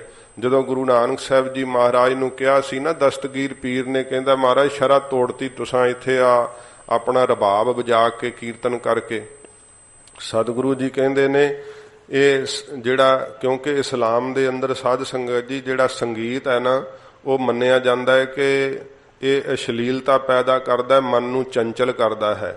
ਤੇ ਜਿਹੜੇ ਜਿੱਥੇ ਜਿਹਦੀ ਜਿੰਨੀ ਰੋਕ ਹੁੰਦੀ ਇਸਲਾਮ ਵਿੱਚ ਰੋਕ ਹੈ, ਉਨੇ ਹੀ ਇਸਲਾਮ ਵਿੱਚ ਗਵਈਏ ਵੱਧ ਪੈਦਾ ਹੁੰਦੇ ਆ ਸਗੋਂ। ਤੇ ਉਹਨੇ ਕਿਹਾ ਮਹਾਰਾਜ ਇਹ ਤਾਂ ਸ਼ਰ੍ਹਾ ਤੋੜ ਦਿੱਤੀ। ਸਤਿਗੁਰੂ ਜੀ ਕਹਿੰਦੇ ਵਗਦੀ ਹੋਈ ਹਵਾ ਵੀ ਸ਼ਰ੍ਹਾ ਤੋੜ ਰਹੀ ਹੈ ਫਿਰ ਤਾਂ। ਕਹਿੰਦਾ ਮਹਾਰਾਜ ਉਹ ਕਿਵੇਂ? ਸਤਿਗੁਰੂ ਜੀ ਨੇ ਵਗਦੀ ਹੋਈ ਹਵਾ ਦੇ ਵਿੱਚੋਂ ਸ਼੍ਰੀ ਰਾਗ ਦੀ ਆਵਾਜ਼ ਸੁਣਾਤੀ। ਮਹਾਰਾਜ ਕਹਿੰਦੇ ਭਾਈ ਇਹ ਤਾਂ ਵਗਦੀ ਹੋਈ ਪਵਨ ਵੀ ਪਰਮੇਸ਼ਰ ਨੂੰ ਜਪ ਰਹੀ ਹੈ, ਨਾਮ ਨੂੰ ਧਿਆ ਰਹੀ ਹੈ। ਸਤਿਗੁਰੂ ਜੀ ਕਹਿੰਦੇ ਭਾਈ ਜਿਹੜੀ ਇਹ ਵਗਦੀ ਹੋਈ ਹਵਾ ਹੈ ਨਾ, ਇਸੇ ਕਰਕੇ ਪੌਣ ਨੂੰ ਵੀ ਵਿਸਮਾਦ ਕਿਹਾ ਮਹਾਰਾਜ ਜੀ ਨੇ। ਸੱਚੇ ਪਾਤਸ਼ਾਹ ਜੀ ਕਹਿੰਦੇ ਭਾਈ ਇਹ ਪਵਨ ਜਿਹੜੀ ਹੈ ਹਵਾ, ਇਹ ਵੀ ਪਰਮੇਸ਼ਰ ਨੂੰ ਜਪ ਰਹੀ ਆ।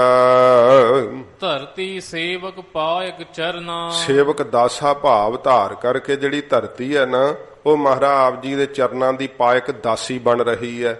ਆਪ ਜੀ ਦੀ ਦਾਸੀ ਹੈ ਮਹਾਰਾਜ ਧਰਤੀ ਜਿਹੜੀ ਹੈ, ਉਹ ਤੁਹਾਡੀ ਸੇਵਾ ਭਾਵਨਾ ਵਿੱਚ ਆ ਕਰਕੇ ਦਾਸਾ ਭਾਵ ਧਾਰ ਕੇ ਸੇਵਾ ਕਰ ਰਹੀ ਹੈ। ਇਸੇ ਪ੍ਰਕਾਰ ਹੀ ਧਰਤੀ ਸੇਵਕ ਪਾਇਕ ਚਰਨਾ। ਸੱਚੇ ਪਾਤਸ਼ਾਹ ਮਹਾਰਾਜ ਧਰਤੀ ਵੀ ਆਪ ਦੀ ਸੇਵਕ ਵੈ, ਕਿਉਂਕਿ ਇਹ ਧਰਤੀ ਵੀ ਡਰ ਦੇ ਅੰਦਰ ਵੈ, ਇੰਦਰ ਵੀ ਡਰ ਦੇ ਅੰਦਰ ਵੈ, ਬ੍ਰਹਮਾ ਵੀ, ਸ਼ਿਵ ਜੀ ਵੀ, ਸੂਰਜ ਚੰਦਰਮਾ ਸਭ ਡਰ ਦੇ ਅੰਦਰ ਵੈ।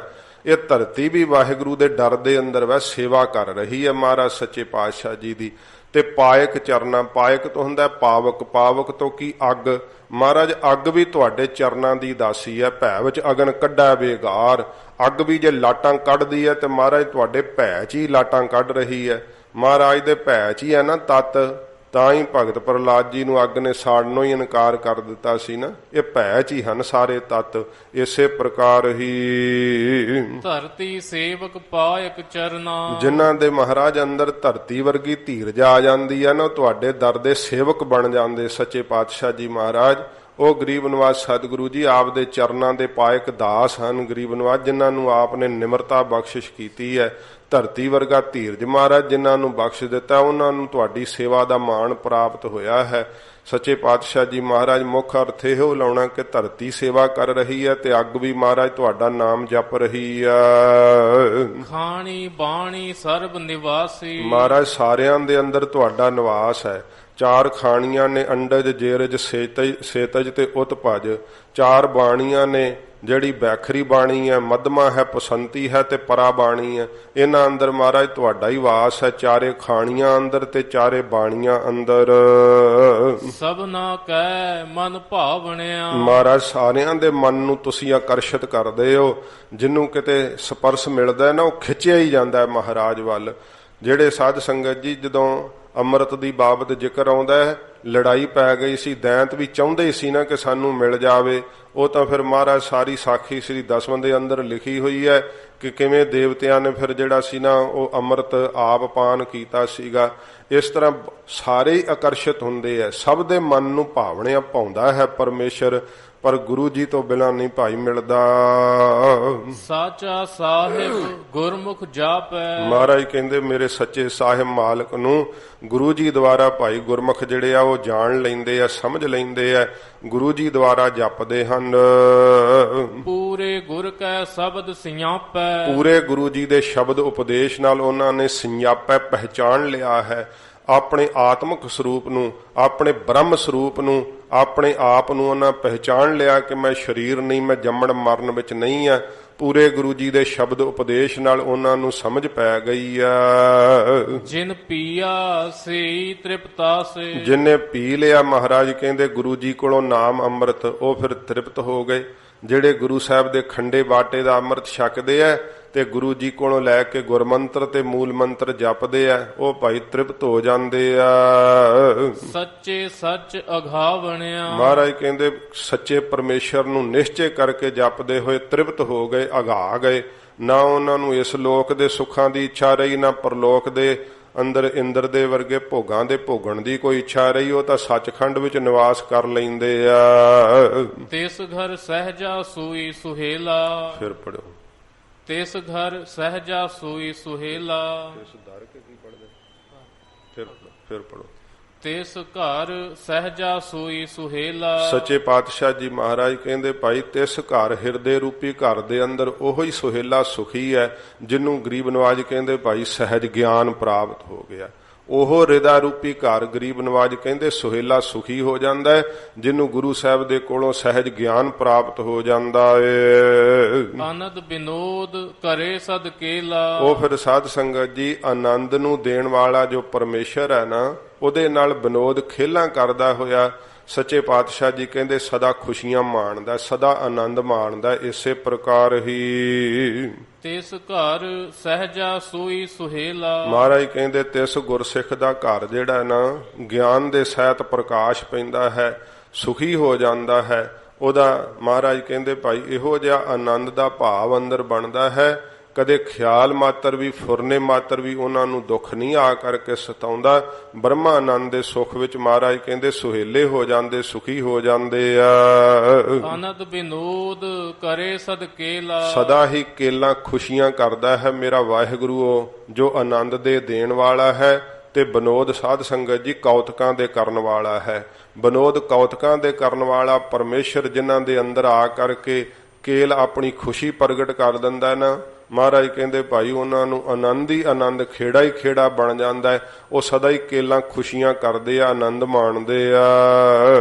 ਸੋ ਧਨਵੰਤਾ ਸੋ ਵੱਡ ਸ਼ਾਹ, ਉਹੋ ਹੀ ਮਹਾਰਾਜ ਕਹਿੰਦੇ ਵੱਡਾ ਧਨਵਾਨ ਹੈ, ਅਮੀਰ ਹੈ ਤੇ ਵੱਡਾ ਸ਼ਾਹੂਕਾਰ ਹੈ। ਜੋ ਗੁਰ ਚਰਨੀ ਮਨ ਲਾਵਣਿਆ, ਜਿਸ ਦਾ ਮਨ ਗੁਰੂ ਸਾਹਿਬ ਦੇ ਚਰਨਾਂ ਵਿੱਚ ਲੱਗ ਗਿਆ ਹੈ। ਜਿਨੇ ਆਪਣਾ ਮਨ ਗੁਰੂ ਸਾਹਿਬ ਦੇ ਚਰਨਾਂ ਵਿੱਚ ਲਾ ਲਿਆ ਨਾ, ਮਹਾਰਾਜ ਕਹਿੰਦੇ ਉਹ ਅਮੀਰ ਹੈ, ਉਹ ਧਨਵਾਨ ਹੈ। ਸੱਚੇ ਪਾਤਸ਼ਾਹ ਜੀ ਮਹਾਰਾਜ ਵੇਖ ਲੋ ਕਿਹਨੂੰ ਅਮੀਰ ਕਿਹਾ, ਕਿਹਨੂੰ ਧਨਵਾਨ ਕਿਹਾ ਹੈ। ਜਿਹਦਾ ਗੁਰੂ ਚਰਨਾਂ ਵਿੱਚ ਭਾਈ ਮਨ ਲੱਗ ਗਿਆ ਪ੍ਰੇਮ ਸਹਿਤ। ਪਹਿਲੋ ਦੇ ਤੈਂ ਰਿਜਕ ਸਮਾਹਾ, ਸਤਿਗੁਰੂ ਜੀ ਕਹਿੰਦੇ ਗੁਰਸਿੱਖੋ ਇਹ ਸਾਰੀ ਦੁਨੀਆ ਰੋਜੀ ਦਾ ਭੈ ਕਰਦੀ ਹੋਈ ਨਾਮ ਨਹੀਂ ਜਪਦੀ ਕਿ ਹਾਏ ਖਾਣ ਨੂੰ ਕਿੱਥੋਂ ਮਿਲੇਗਾ। ਪਰ ਮਹਾਰਾਜ ਕਹਿੰਦੇ ਪਹਿਲੋਂ ਮੇਰੇ ਵਾਹਿਗੁਰੂ ਨੇ ਜੀਵ ਦੇ ਜਨਮ ਤੋਂ ਪਹਿਲੋਂ ਹੀ ਉਸ ਦਾ ਜਿਹੜਾ ਨਾ ਰਿਜ਼ਕ ਪੈਦਾ ਕੀਤਾ ਹੈ। ਪਰਮੇਸ਼ਰ ਰੋਜੀ ਪਹਿਲੋਂ ਪੈਦਾ ਕਰਦਾ ਏ। ਪਿਛੋ ਦੇ ਤੈ ਜੰਤ ਉਪਾਹ, ਪਿੱਛੋਂ ਫਿਰ ਜਿਹੜਾ ਜਨਤ ਹੈ ਨਾ ਜੀਵ, ਉਹਨੂੰ ਉਤਪਤੀ ਕਰਦਾ, ਉਹਦਾ ਜਨਮ ਜਿਹੜਾ ਬਾਅਦ ਵਿੱਚ ਹੁੰਦਾ ਹੈ। ਪਹਿਲੋਂ ਸਾਧ ਸੰਗਤ ਜੀ ਉਹਦਾ ਮਹਾਰਾਜ ਰਿਜ਼ਕ ਬਣਾ ਦਿੰਦੇ ਆ। ਵੇਖ ਲਓ ਬੱਚੇ ਦੇ ਜਨਮ ਤੋਂ ਪਹਿਲਾਂ ਹੀ ਮਾਤਾ ਦੇ ਅਸਥਣਾ ਵਿੱਚ ਦੁੱਧ ਉਤਰ ਆਉਂਦਾ ਹੈ, ਜਨਮ ਬਾਅਦ ਵਿੱਚ ਆਉਂਦਾ ਹੈ, ਰਿਜ਼ਕ ਪਹਿਲੋਂ ਮਹਾਰਾਜ ਕਹਿੰਦੇ ਮੇਰਾ ਵਾਹਿਗੁਰੂ ਭੇਜ ਦਿੰਦਾ ਏ। ਤੁਧ ਜੀਵੜ ਦਾਤਾ ਅਵਰ ਨ ਸੁਆਮੀ, ਹੇ ਮੇਰੇ ਮਾਲਕ ਵਾਹਿਗੁਰੂ ਤੇਰੇ ਵੱਡਾ ਦਾਤਾ ਕੋਈ ਹੋਰ ਨਹੀਂ ਆ। ਲਵੈ ਨ ਕੋਈ ਲਾਵਣਿਆ, ਕੋਈ ਵੀ ਤੇਰੇ ਲਵੈ ਬਰਾਬਰ ਨਹੀਂ ਲਾਇਆ ਜਾ ਸਕਦਾ, ਤੇਰੇ ਕੋਈ ਬਰਾਬਰ ਦਾਤਾ ਨਹੀਂ ਕਿਹਾ ਜਾ ਸਕਦਾ। ਦੱਦਾ ਦਾਤਾ ਏਕ ਹੈ ਸਭ ਕੋ ਦੇਵਨਹਾਰ, ਦੇਂਦੇ ਤੋਟ ਨਾ ਆਵਈ ਅਗੰਤ ਭਰੇ ਭੰਡਾਰ। ਮਹਾਰਾਜ ਤੇਰੇ ਕੋਈ ਲਵੇ ਬਰਾਬਰ ਨਹੀਂ ਲਾਇਆ ਜਾ ਸਕਦਾ। ਜਿਵੇਂ ਉਹ ਮੂਸੇ ਪੈਗੰਬਰ ਦੀ ਸਾਖੀ ਆਉਂਦੀ ਹੈ, ਉਸਨੇ ਕਿਹਾ ਸੀ ਨਿਰੰਕਾਰ ਨੂੰ ਕਿ ਮਹਾਰਾਜ ਮੈਨੂੰ ਵੀ ਥੋੜੀ ਕਾਰ ਦਿਓ। ਕਹਿੰਦੇ ਦੱਸ ਵੀ ਕਿਹੜੀ ਕਾਰ ਲਏਗਾ? ਮਹਾਰਾਜ ਸਾਰੇ ਕਾਇਨਾਤ ਨੂੰ ਰੋਜੀ ਦੇਣ ਦੀ ਕਾਰ ਦਿਓ। ਕਹਿੰਦੇ ਵੀ ਮੂਸਿਆ ਤੇਰੇ ਕੋ ਸਾਰੀ ਕਾਇਨਾਤ ਨੂੰ ਰੋਜੀ ਨਹੀਂ ਦਿੱਤੀ ਜਾਣੀ, ਤੂੰ ਐਂ ਕਰ ਆ ਨਗਰ ਇੱਕ ਦੇ ਦਿੰਨੇ, ਨਗਰ ਨੂੰ ਤੂੰ ਰੋਜੀ ਦੇ ਕੇ ਪਹਿਲੋਂ ਦਿਖਾਲ। ਕਹਿੰਦਾ ਚੰਗਾ ਮਹਾਰਾਜ। ਉਹ ਨਗਰ ਦੀ ਰੋਜੀ ਦੇਣ ਦੀ ਕਾਰ ਦਿੱਤੀ।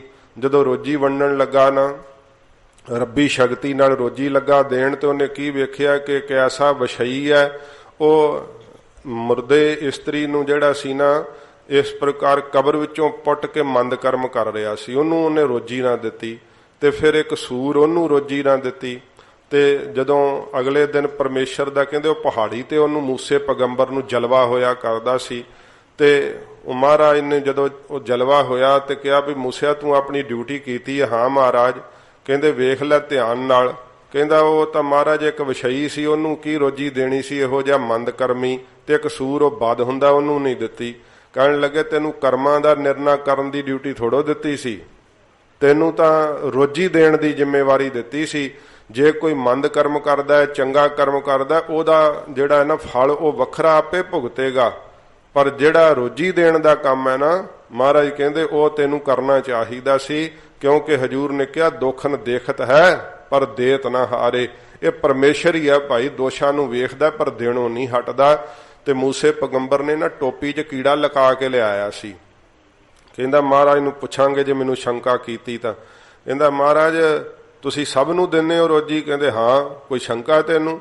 ਕਹਿੰਦਾ ਮਹਾਰਾਜ ਖਲੋ ਜਾਓ ਵੇਖ ਲੈਣ ਦੋ। ਫਿਰ ਟੋਪੀ 'ਚੋਂ ਕੀੜਾ ਕੱਢ ਕੇ ਕਹਿੰਦਾ ਦੱਸੋ। ਵੇਖਣ ਲੱਗਾ ਕਿ ਇਹਨੂੰ ਨਹੀਂ ਸ਼ਾਇਦ ਰੋਜੀ ਮਿਲੀ ਹੋਣੀ, ਤੇ ਉਹਦੇ ਮੂੰਹ 'ਚ ਚੌਲਾਂ ਦਾ ਦਾਣਾ ਵੇਖ ਕੇ ਮੂਸੇ ਪੈਗੰਬਰ ਨੇ ਸਜਦਾ ਕੀਤੀ ਫਿਰ ਅੱਲਾ ਦੇ ਅੱਗੇ।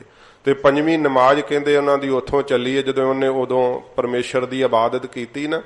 ਤੇ ਪਰਮੇਸ਼ਰ ਵਰਗਾ ਕੋਈ ਹੋਰ ਦਾਤਾ ਨਹੀਂ ਹੈ ਜਿਹੜਾ ਸਾਧ ਸੰਗਤ ਜੀ ਜੀਆਂ ਦੇ ਦੋਸ਼ਾਂ ਨੂੰ ਵੇਖਦਾ ਪਰ ਦੇਣੋਂ ਨਹੀਂ ਹਟਦਾ ਹੈ। ਏਡਾ ਦਿਆਲੂ ਤੇ ਕਿਰਪਾਲੂ ਹੈ। ਤੁਧ ਜੀਵੜ ਦਾਤਾ ਅਵਰ ਨ ਸੁਆਮੀ, ਮਹਾਰਾਜ ਇਹ ਮਾਲਕ ਤੇਰੇ ਵੱਡਾ, ਤੇਰੇ ਵਰਗਾ ਕੋਈ ਹੋਰ ਦਾਤਾ ਨਹੀਂ ਹੈ, ਤੇਰੇ ਵੱਡਾ ਜਿੱਡਾ ਦਾਤਾ ਕਿਹਾ ਨਹੀਂ ਜਾ ਸਕਦਾ।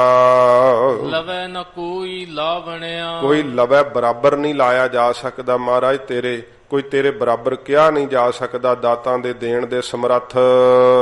ਜਿਸ ਤੂੰ ਤੁਠਾ ਸੋ ਤੁਧ ਧਿਆਏ, ਜਿਹਦੇ ਉੱਤੇ ਮਹਾਰਾਜ ਤੁਸੀਂ ਤਰੁੱਠਦੇ ਹੋ ਨਾ, ਮਿਹਰਬਾਨ ਹੁੰਦੇ ਹੋ, ਕੀ ਕਿਰਪਾ ਕਰਦੇ ਹੋ, ਤੁਹਾਨੂੰ ਧਿਆਉਣ ਲੱਗ ਜਾਂਦਾ, ਉਹਦੇ ਧਿਆਨ ਵਿੱਚ ਮਹਾਰਾਜ ਤੁਸੀਂ ਆ ਜਾਂਦੇ ਹੋ। ਸਾਧ ਜਨਾ ਕਾ ਮੰਤਰ ਕਮਾਏ, ਸਾਧ ਜਨ ਕੌਣ ਹਨ? ਸਾਧ ਰੂਪ ਆਪਣਾ ਤਨ ਧਾਰਿਆ ਉਹ ਗੁਰੂ ਨਾਨਕ ਸਾਹਿਬ ਜੀ ਦੇ ਮੰਤਰ ਨੂੰ ਕਮਾਉਣ ਲੱਗ ਜਾਂਦਾ ਹੈ।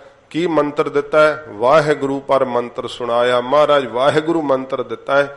ਇਹ ਪੂਰਨ ਗੁਰੂ ਨਾਨਕ ਸਾਹਿਬ ਜੀ ਦੇ ਮੰਤਰ ਨੂੰ ਫਿਰ ਉਹ ਕਮਾਉਣ ਲੱਗ ਜਾਂਦਾ ਹੈ। ਵਾਹਿਗੁਰੂ ਜਿਹਦੇ ਉੱਤੇ ਤੁਸੀਂ ਮਿਹਰਬਾਨ ਹੁੰਦੇ ਹੋ, ਉਹਨੂੰ ਗੁਰ ਮੰਤਰ ਮਿੱਠਾ ਲੱਗਦਾ ਹੈ। ਉਹਦਾ ਮੂਲ ਮੰਤਰ ਦੇ ਪੜਨ ਨੂੰ ਹਰ ਵੇਲੇ ਚਿੱਤ ਲੱਗਾ ਰਹਿੰਦਾ ਹੈ। ਆਪ ਤਰੈ ਸਗਲੇ ਕੁਲ ਤਾਰੇ, ਆਪ ਤਰ ਜਾਂਦੇ ਹੋ ਗੁਰਮੁਖ ਪਿਆਰੇ ਤੇ ਆਪਣੀਆਂ ਕੁੱਲਾਂ ਨੂੰ ਤਾਰ ਦਿੰਦੇ ਆ ਗੁਰਮੰਤਰ ਦੀ ਸ਼ਕਤੀ ਨਾਲ।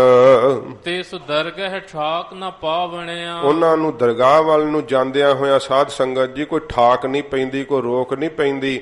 ਜਿਵੇਂ ਬੈਰੀਅਰ ਨਹੀਂ ਲੱਗੇ ਹੁੰਦੇ ਤੇ ਕਹਿੰਦੇ ਇੱਥੇ ਭਾਈ ਵਸੂਲ ਦੇ ਕੇ ਜਾਓ, ਆ ਟੈਕਸ ਦੇ ਕੇ ਜਾਓ, ਉਹਨਾਂ ਨੂੰ ਕੋਈ ਰੋਕ ਨਹੀਂ ਪੈਂਦੀ। ਜੇ ਰੋਕਾਂ ਅੱਗੇ ਲੱਗੀਆਂ ਵੀ ਹੋਣ ਤੇ ਡਰਦੇ ਹੋਏ ਪਰਾਂ ਹਟ ਜਾਂਦੇ, ਚੱਕ ਦਿੰਦੇ ਸਾਰੀਆਂ ਰੋਕਾਂ। ਰੱਬ ਦੇ ਪਿਆਰਿਆਂ ਨੂੰ ਵੇਖ ਕੇ ਭੈ ਕਰ ਜਾਂਦੇ ਐ।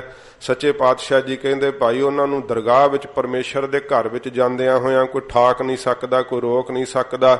ਵਾਹਿਗੁਰੂ ਵਿੱਚ ਅਭੇਦ ਹੋ ਜਾਂਦੇ ਐ। ਕਾਮ ਆਦਿਕ ਉਹਨਾਂ ਨੂੰ ਠਾਕਾਂ ਨਹੀਂ ਲੱਗਦੀਆਂ, ਅਵਿਦਿਆ ਆਦਿਕ ਠਾਕ ਨਹੀਂ ਸਕਦੀ, ਕੋਈ ਅਗਿਆਨ ਉਹਨਾਂ ਨੂੰ ਰੋਕ ਨਹੀਂ ਪਾ ਸਕਦਾ। ਇੰਨਾ ਪਿਆਰ ਪਰਮੇਸ਼ਰ ਵਿੱਚ ਗਾੜਾ ਲੱਗ ਜਾਂਦਾ ਏ। ਤੂੰ ਵੱਡਾ ਤੂੰ ਊਚੋ ਊਚਾ। ਹੇ ਵਾਹਿਗੁਰੂ ਤੂੰ ਵੱਡਿਆਂ ਤੋਂ ਵੱਡਾ ਹੈ। ਜਿਹੜੇ ਵੱਡੇ ਮੰਨੇ ਗਏ ਦੇਵਤੇ ਉਹਨਾਂ ਤੋਂ ਵੀ ਵੱਡਾ ਹੈ। ਜਿਹੜੇ ਉੱਚਿਆਂ ਤੋਂ ਉੱਚੇ ਆਪਣੇ ਆਪ ਨੂੰ ਸਮਝਦੇ ਕਿ ਅਸੀਂ ਬੜੇ ਉੱਚੇ ਹਾਂ, ਮਹਾਰਾਜ ਤੂੰ ਉਹਨਾਂ ਤੋਂ ਵੀ ਵੱਡਾ ਉੱਚਾ, ਉਹਨਾਂ ਦੀ ਪਹੁੰਚ ਤੋਂ ਪਰੇ ਹੈ। ਤੂੰ ਬੇਅੰਤ ਅਤ ਮੂਚੋ ਮੂਚਾ। ਮਹਾਰਾਜ ਤੂੰ ਬੇਅੰਤ ਹੈ, ਤੇਰਾ ਅੰਤ ਨਹੀਂ ਪਾਇਆ ਜਾ ਸਕਦਾ। ਮੂਚੋ ਮੂਚਾ, ਵਿਸਥਾਰ ਤੋਂ ਵਿਸਥਾਰ ਵਾਲਾ ਹੈ, ਤੇਰੇ ਵਿਸਥਾਰ ਨੂੰ ਨਾਪਿਆ ਨਹੀਂ ਜਾ ਸਕਦਾ। ਕਹਿੰਦੇ ਇੱਕ ਦੈਂਤ ਸੀਗਾ, ਉਹ ਆਪਣਾ 30 ਯੋਜਨ ਸਰੀਰ ਵਧਾ ਲੈਂਦਾ ਸੀ। ਭਾਈ ਮਰਦਾਨਾ ਜੀ ਨੂੰ ਉਸਨੇ ਨਿਗਲ ਲਿਆ ਸੀ ਫਲ ਛਕਣ ਗਿਆ ਨੂੰ, ਤੇ ਜਦੋਂ ਉਹਨੇ ਨਿਗਲ ਲਿਆ ਤੇ ਗੁਰੂ ਨਾਨਕ ਸਾਹਿਬ ਜੀ ਮਹਾਰਾਜ ਫਿਰ ਰੱਖਿਆ ਕਰਨ ਵਾਸਤੇ, ਕਿਉਂਕਿ ਨਾਲ ਲਏ ਦੀ ਮਹਾਰਾਜ ਨੂੰ ਬਾਣ ਸੀ ਨਾ, ਸਤਿਗੁਰੂ ਕਹਿੰਦੇ ਭਾਈ ਮਰਦਾਨਿਆ ਨਾਲ ਲੈ ਕੇ ਆਏ ਆ ਤੇ ਤੈਨੂੰ ਨਾਲ ਹੀ ਲੈ ਕੇ ਆਪਾਂ ਤਲਵੰਡੀ ਨੂੰ ਮੁੜਨਾ ਹੈ। ਸੱਚੇ ਪਾਤਸ਼ਾਹ ਜੀ ਮਹਾਰਾਜ ਜਦੋਂ ਉੱਥੇ ਸਾਹਮਣੇ ਗਏ ਤੇ ਦੈਂਤ ਨੇ ਮਹਾਰਾਜ ਨੂੰ ਵੀ ਨਿਗਲ ਲਿਆ। ਸਤਿਗੁਰੂ ਜੀ ਜਦੋਂ ਮਹਾਰਾਜ ਨੂੰ ਨਿਗਲ ਲਿਆ ਨਾ ਤੇ ਸਤਿਗੁਰਾਂ ਨੇ ਆਪਣੇ ਸਰੀਰ ਦਾ ਵਿਸਥਾਰ ਕੀਤਾ। ਫਿਰ ਅੰਦਰ ਕਹਿੰਦੇ ਉਹ 30 ਯੋਜਨ ਵਧਾ ਲੈਂਦਾ ਸੀ। ਸੱਚੇ ਪਾਤਸ਼ਾਹ ਜੀ ਮਹਾਰਾਜ ਆਪਣਾ ਫਿਰ 40 ਯੋਜਨ ਸਰੀਰ ਵਧਾ ਕੇ ਪਾੜ ਕੇ ਦੈਂਤ ਨੂੰ ਮਹਾਰਾਜ ਬਾਹਰ ਨਿਕਲੇ। ਮਹਾਰਾਜ ਦੇ ਸਰੀਰ ਦਾ ਵਿਸਥਾਰ ਕੋਈ ਸਾਧ ਸੰਗਤ ਜੀ ਮਿਲਿਆ ਨਹੀਂ ਜਾ ਸਕਦਾ। ਸੱਚੇ ਪਾਤਸ਼ਾਹ ਤਾਂ ਆਪ ਨਿਰੰਕਾਰ ਨੇ, ਤੂੰ ਵਿਸਥਾਰ ਤੋਂ ਵਿਸਥਾਰ ਵਾਲਾ ਹੈ। ਨਾ ਤੇਰਾ ਵਿਸਥਾਰ ਬ੍ਰਹਮਾ ਨਾਪ ਸਕਿਆ, ਨਾ ਕੋਈ ਇੰਦਰ ਸ਼ਿਵ ਜੀ ਨਹੀਂ ਨਾਪ ਸਕੇ, ਨਹੀਂ ਪਾ ਸਕੇ ਕਿ ਕਿਹੜਾ ਅੰਤ ਹੈ। ਉਹ ਬੇਅੰਤ ਹੈ ਪਰਮੇਸ਼ਰ। ਹਾਂ ਕੁਰਬਾਨੀ ਤੇਰੇ ਵੰਝਾਂ। ਮਹਾਰਾਜ ਅਸੀਂ ਤੇਰੇ ਤੋਂ ਕੁਰਬਾਨ ਵੰਝਾਂ ਜਾਂਦੇ ਹਾਂ। ਨਾਨਕ ਦਾਸ ਦਸਾ ਬਣਿਆ। ਮਹਾਰਾਜ ਅਸੀਂ ਤੇਰੇ ਦਾਸਾਂ ਦੇ ਵੀ ਦਾਸ ਹਾਂ, ਦਸਾਵਣਿਆਂ ਅਖਵਾਉਂਦੇ ਹਾਂ। ਮਹਾਰਾਜ ਅਸੀਂ ਤੇਰੇ ਦਾਸ ਹੀ ਅਖਵਾਈਏ ਨਾ, ਇਹਦੇ ਵਿੱਚ ਸਾਨੂੰ ਬੜਾ ਹੀ ਮਾਣ ਹੈ। ਤੇਰੇ ਦਾਸਾਂ ਦੇ ਦਾਸ ਮਹਾਰਾਜ ਸਾਨੂੰ ਅਖਵਾਈਏ ਨਾ ਤੇ ਬੜਾ ਹੀ ਸੁੱਖ ਮਿਲਦਾ ਹੈ। ਮਹਾਰਾਜ ਤੇਰੇ ਦਾਸਾਂ ਦੇ ਦਾਸ ਹਾਂ ਅਸੀਂ। ਅਖੀਰਲੀਆਂ ਪੰਕਤੀਆਂ ਫਿਰ ਪੜ੍ਹ ਦਿਓ। ਹਾਂ ਕੁਰਬਾਨੀ ਤੇਰੇ ਵੰਝਾਂ। ਮਹਾਰਾਜ ਅਸੀਂ ਤੇਰੇ ਦਾਸਾਂ ਤੋਂ ਸੇਵਕਾਂ ਤੋਂ ਵੀ ਕੁਰਬਾਨ ਵੰਝਾਂ ਜਾਂਦੇ ਹਾਂ। ਨਾਨਕ ਦਾਸ ਦਸਾ ਬਣਿਆ। ਮਹਾਰਾਜ ਸਾਨੂੰ ਆਪਣੇ ਦਾਸਾਂ ਦੇ ਵੀ ਦਾਸ ਬਣਾ ਲਓ। ਇਹ ਦਾਸ ਅਖਵਾਉਣ ਵਿੱਚ ਹੀ ਮਹਾਰਾਜ ਅਸੀਂ ਖੁਸ਼ੀ ਮਹਿਸੂਸ ਕਰਦੇ ਹਾਂ। ਇਹ ਸੱਚੇ ਪਾਤਸ਼ਾਹ ਧੰਨ ਗੁਰੂ ਅਰਜਨ ਸਾਹਿਬ ਜੀ ਮਹਾਰਾਜ ਉਪਦੇਸ਼ ਬਖਸ਼ਿਆ। ਹਜੂਰ ਰਹਿਮਤ ਕਰਨ ਮਹਾਰਾਜ ਦਾ ਪਵਿੱਤਰ ਉਪਦੇਸ਼ ਹਿਰਦੇ ਚ ਵਸੇ। ਹੋਈਆਂ ਭੁੱਲਾਂ ਬਖਸ਼ ਲੈਣੀਆਂ ਜੀ। ਤੂੰ ਵੱਡਾ ਤੂੰ ਊਚੋ ਊਚਾ। ਤੂੰ ਬੇਅੰਤ ਅਤ ਮੂਚੋ ਮੂਚਾ। ਹਾਂ ਕੁਰਬਾਨੀ ਤੇਰੇ ਵੰਝਾਂ। ਨਾਨਕ ਦਾਸ ਦਸਾ ਬਣਿਆ। ਵਾਹਿਗੁਰੂ ਜੀ ਕਾ ਖਾਲਸਾ, ਵਾਹਿਗੁਰੂ ਜੀ ਕੀ ਫਤਿਹ। ਹੇ ਅਚੁੱਤ ਹੈ ਪਾਰ ਬ੍ਰਹਮ ਅਬਿਨਾਸ਼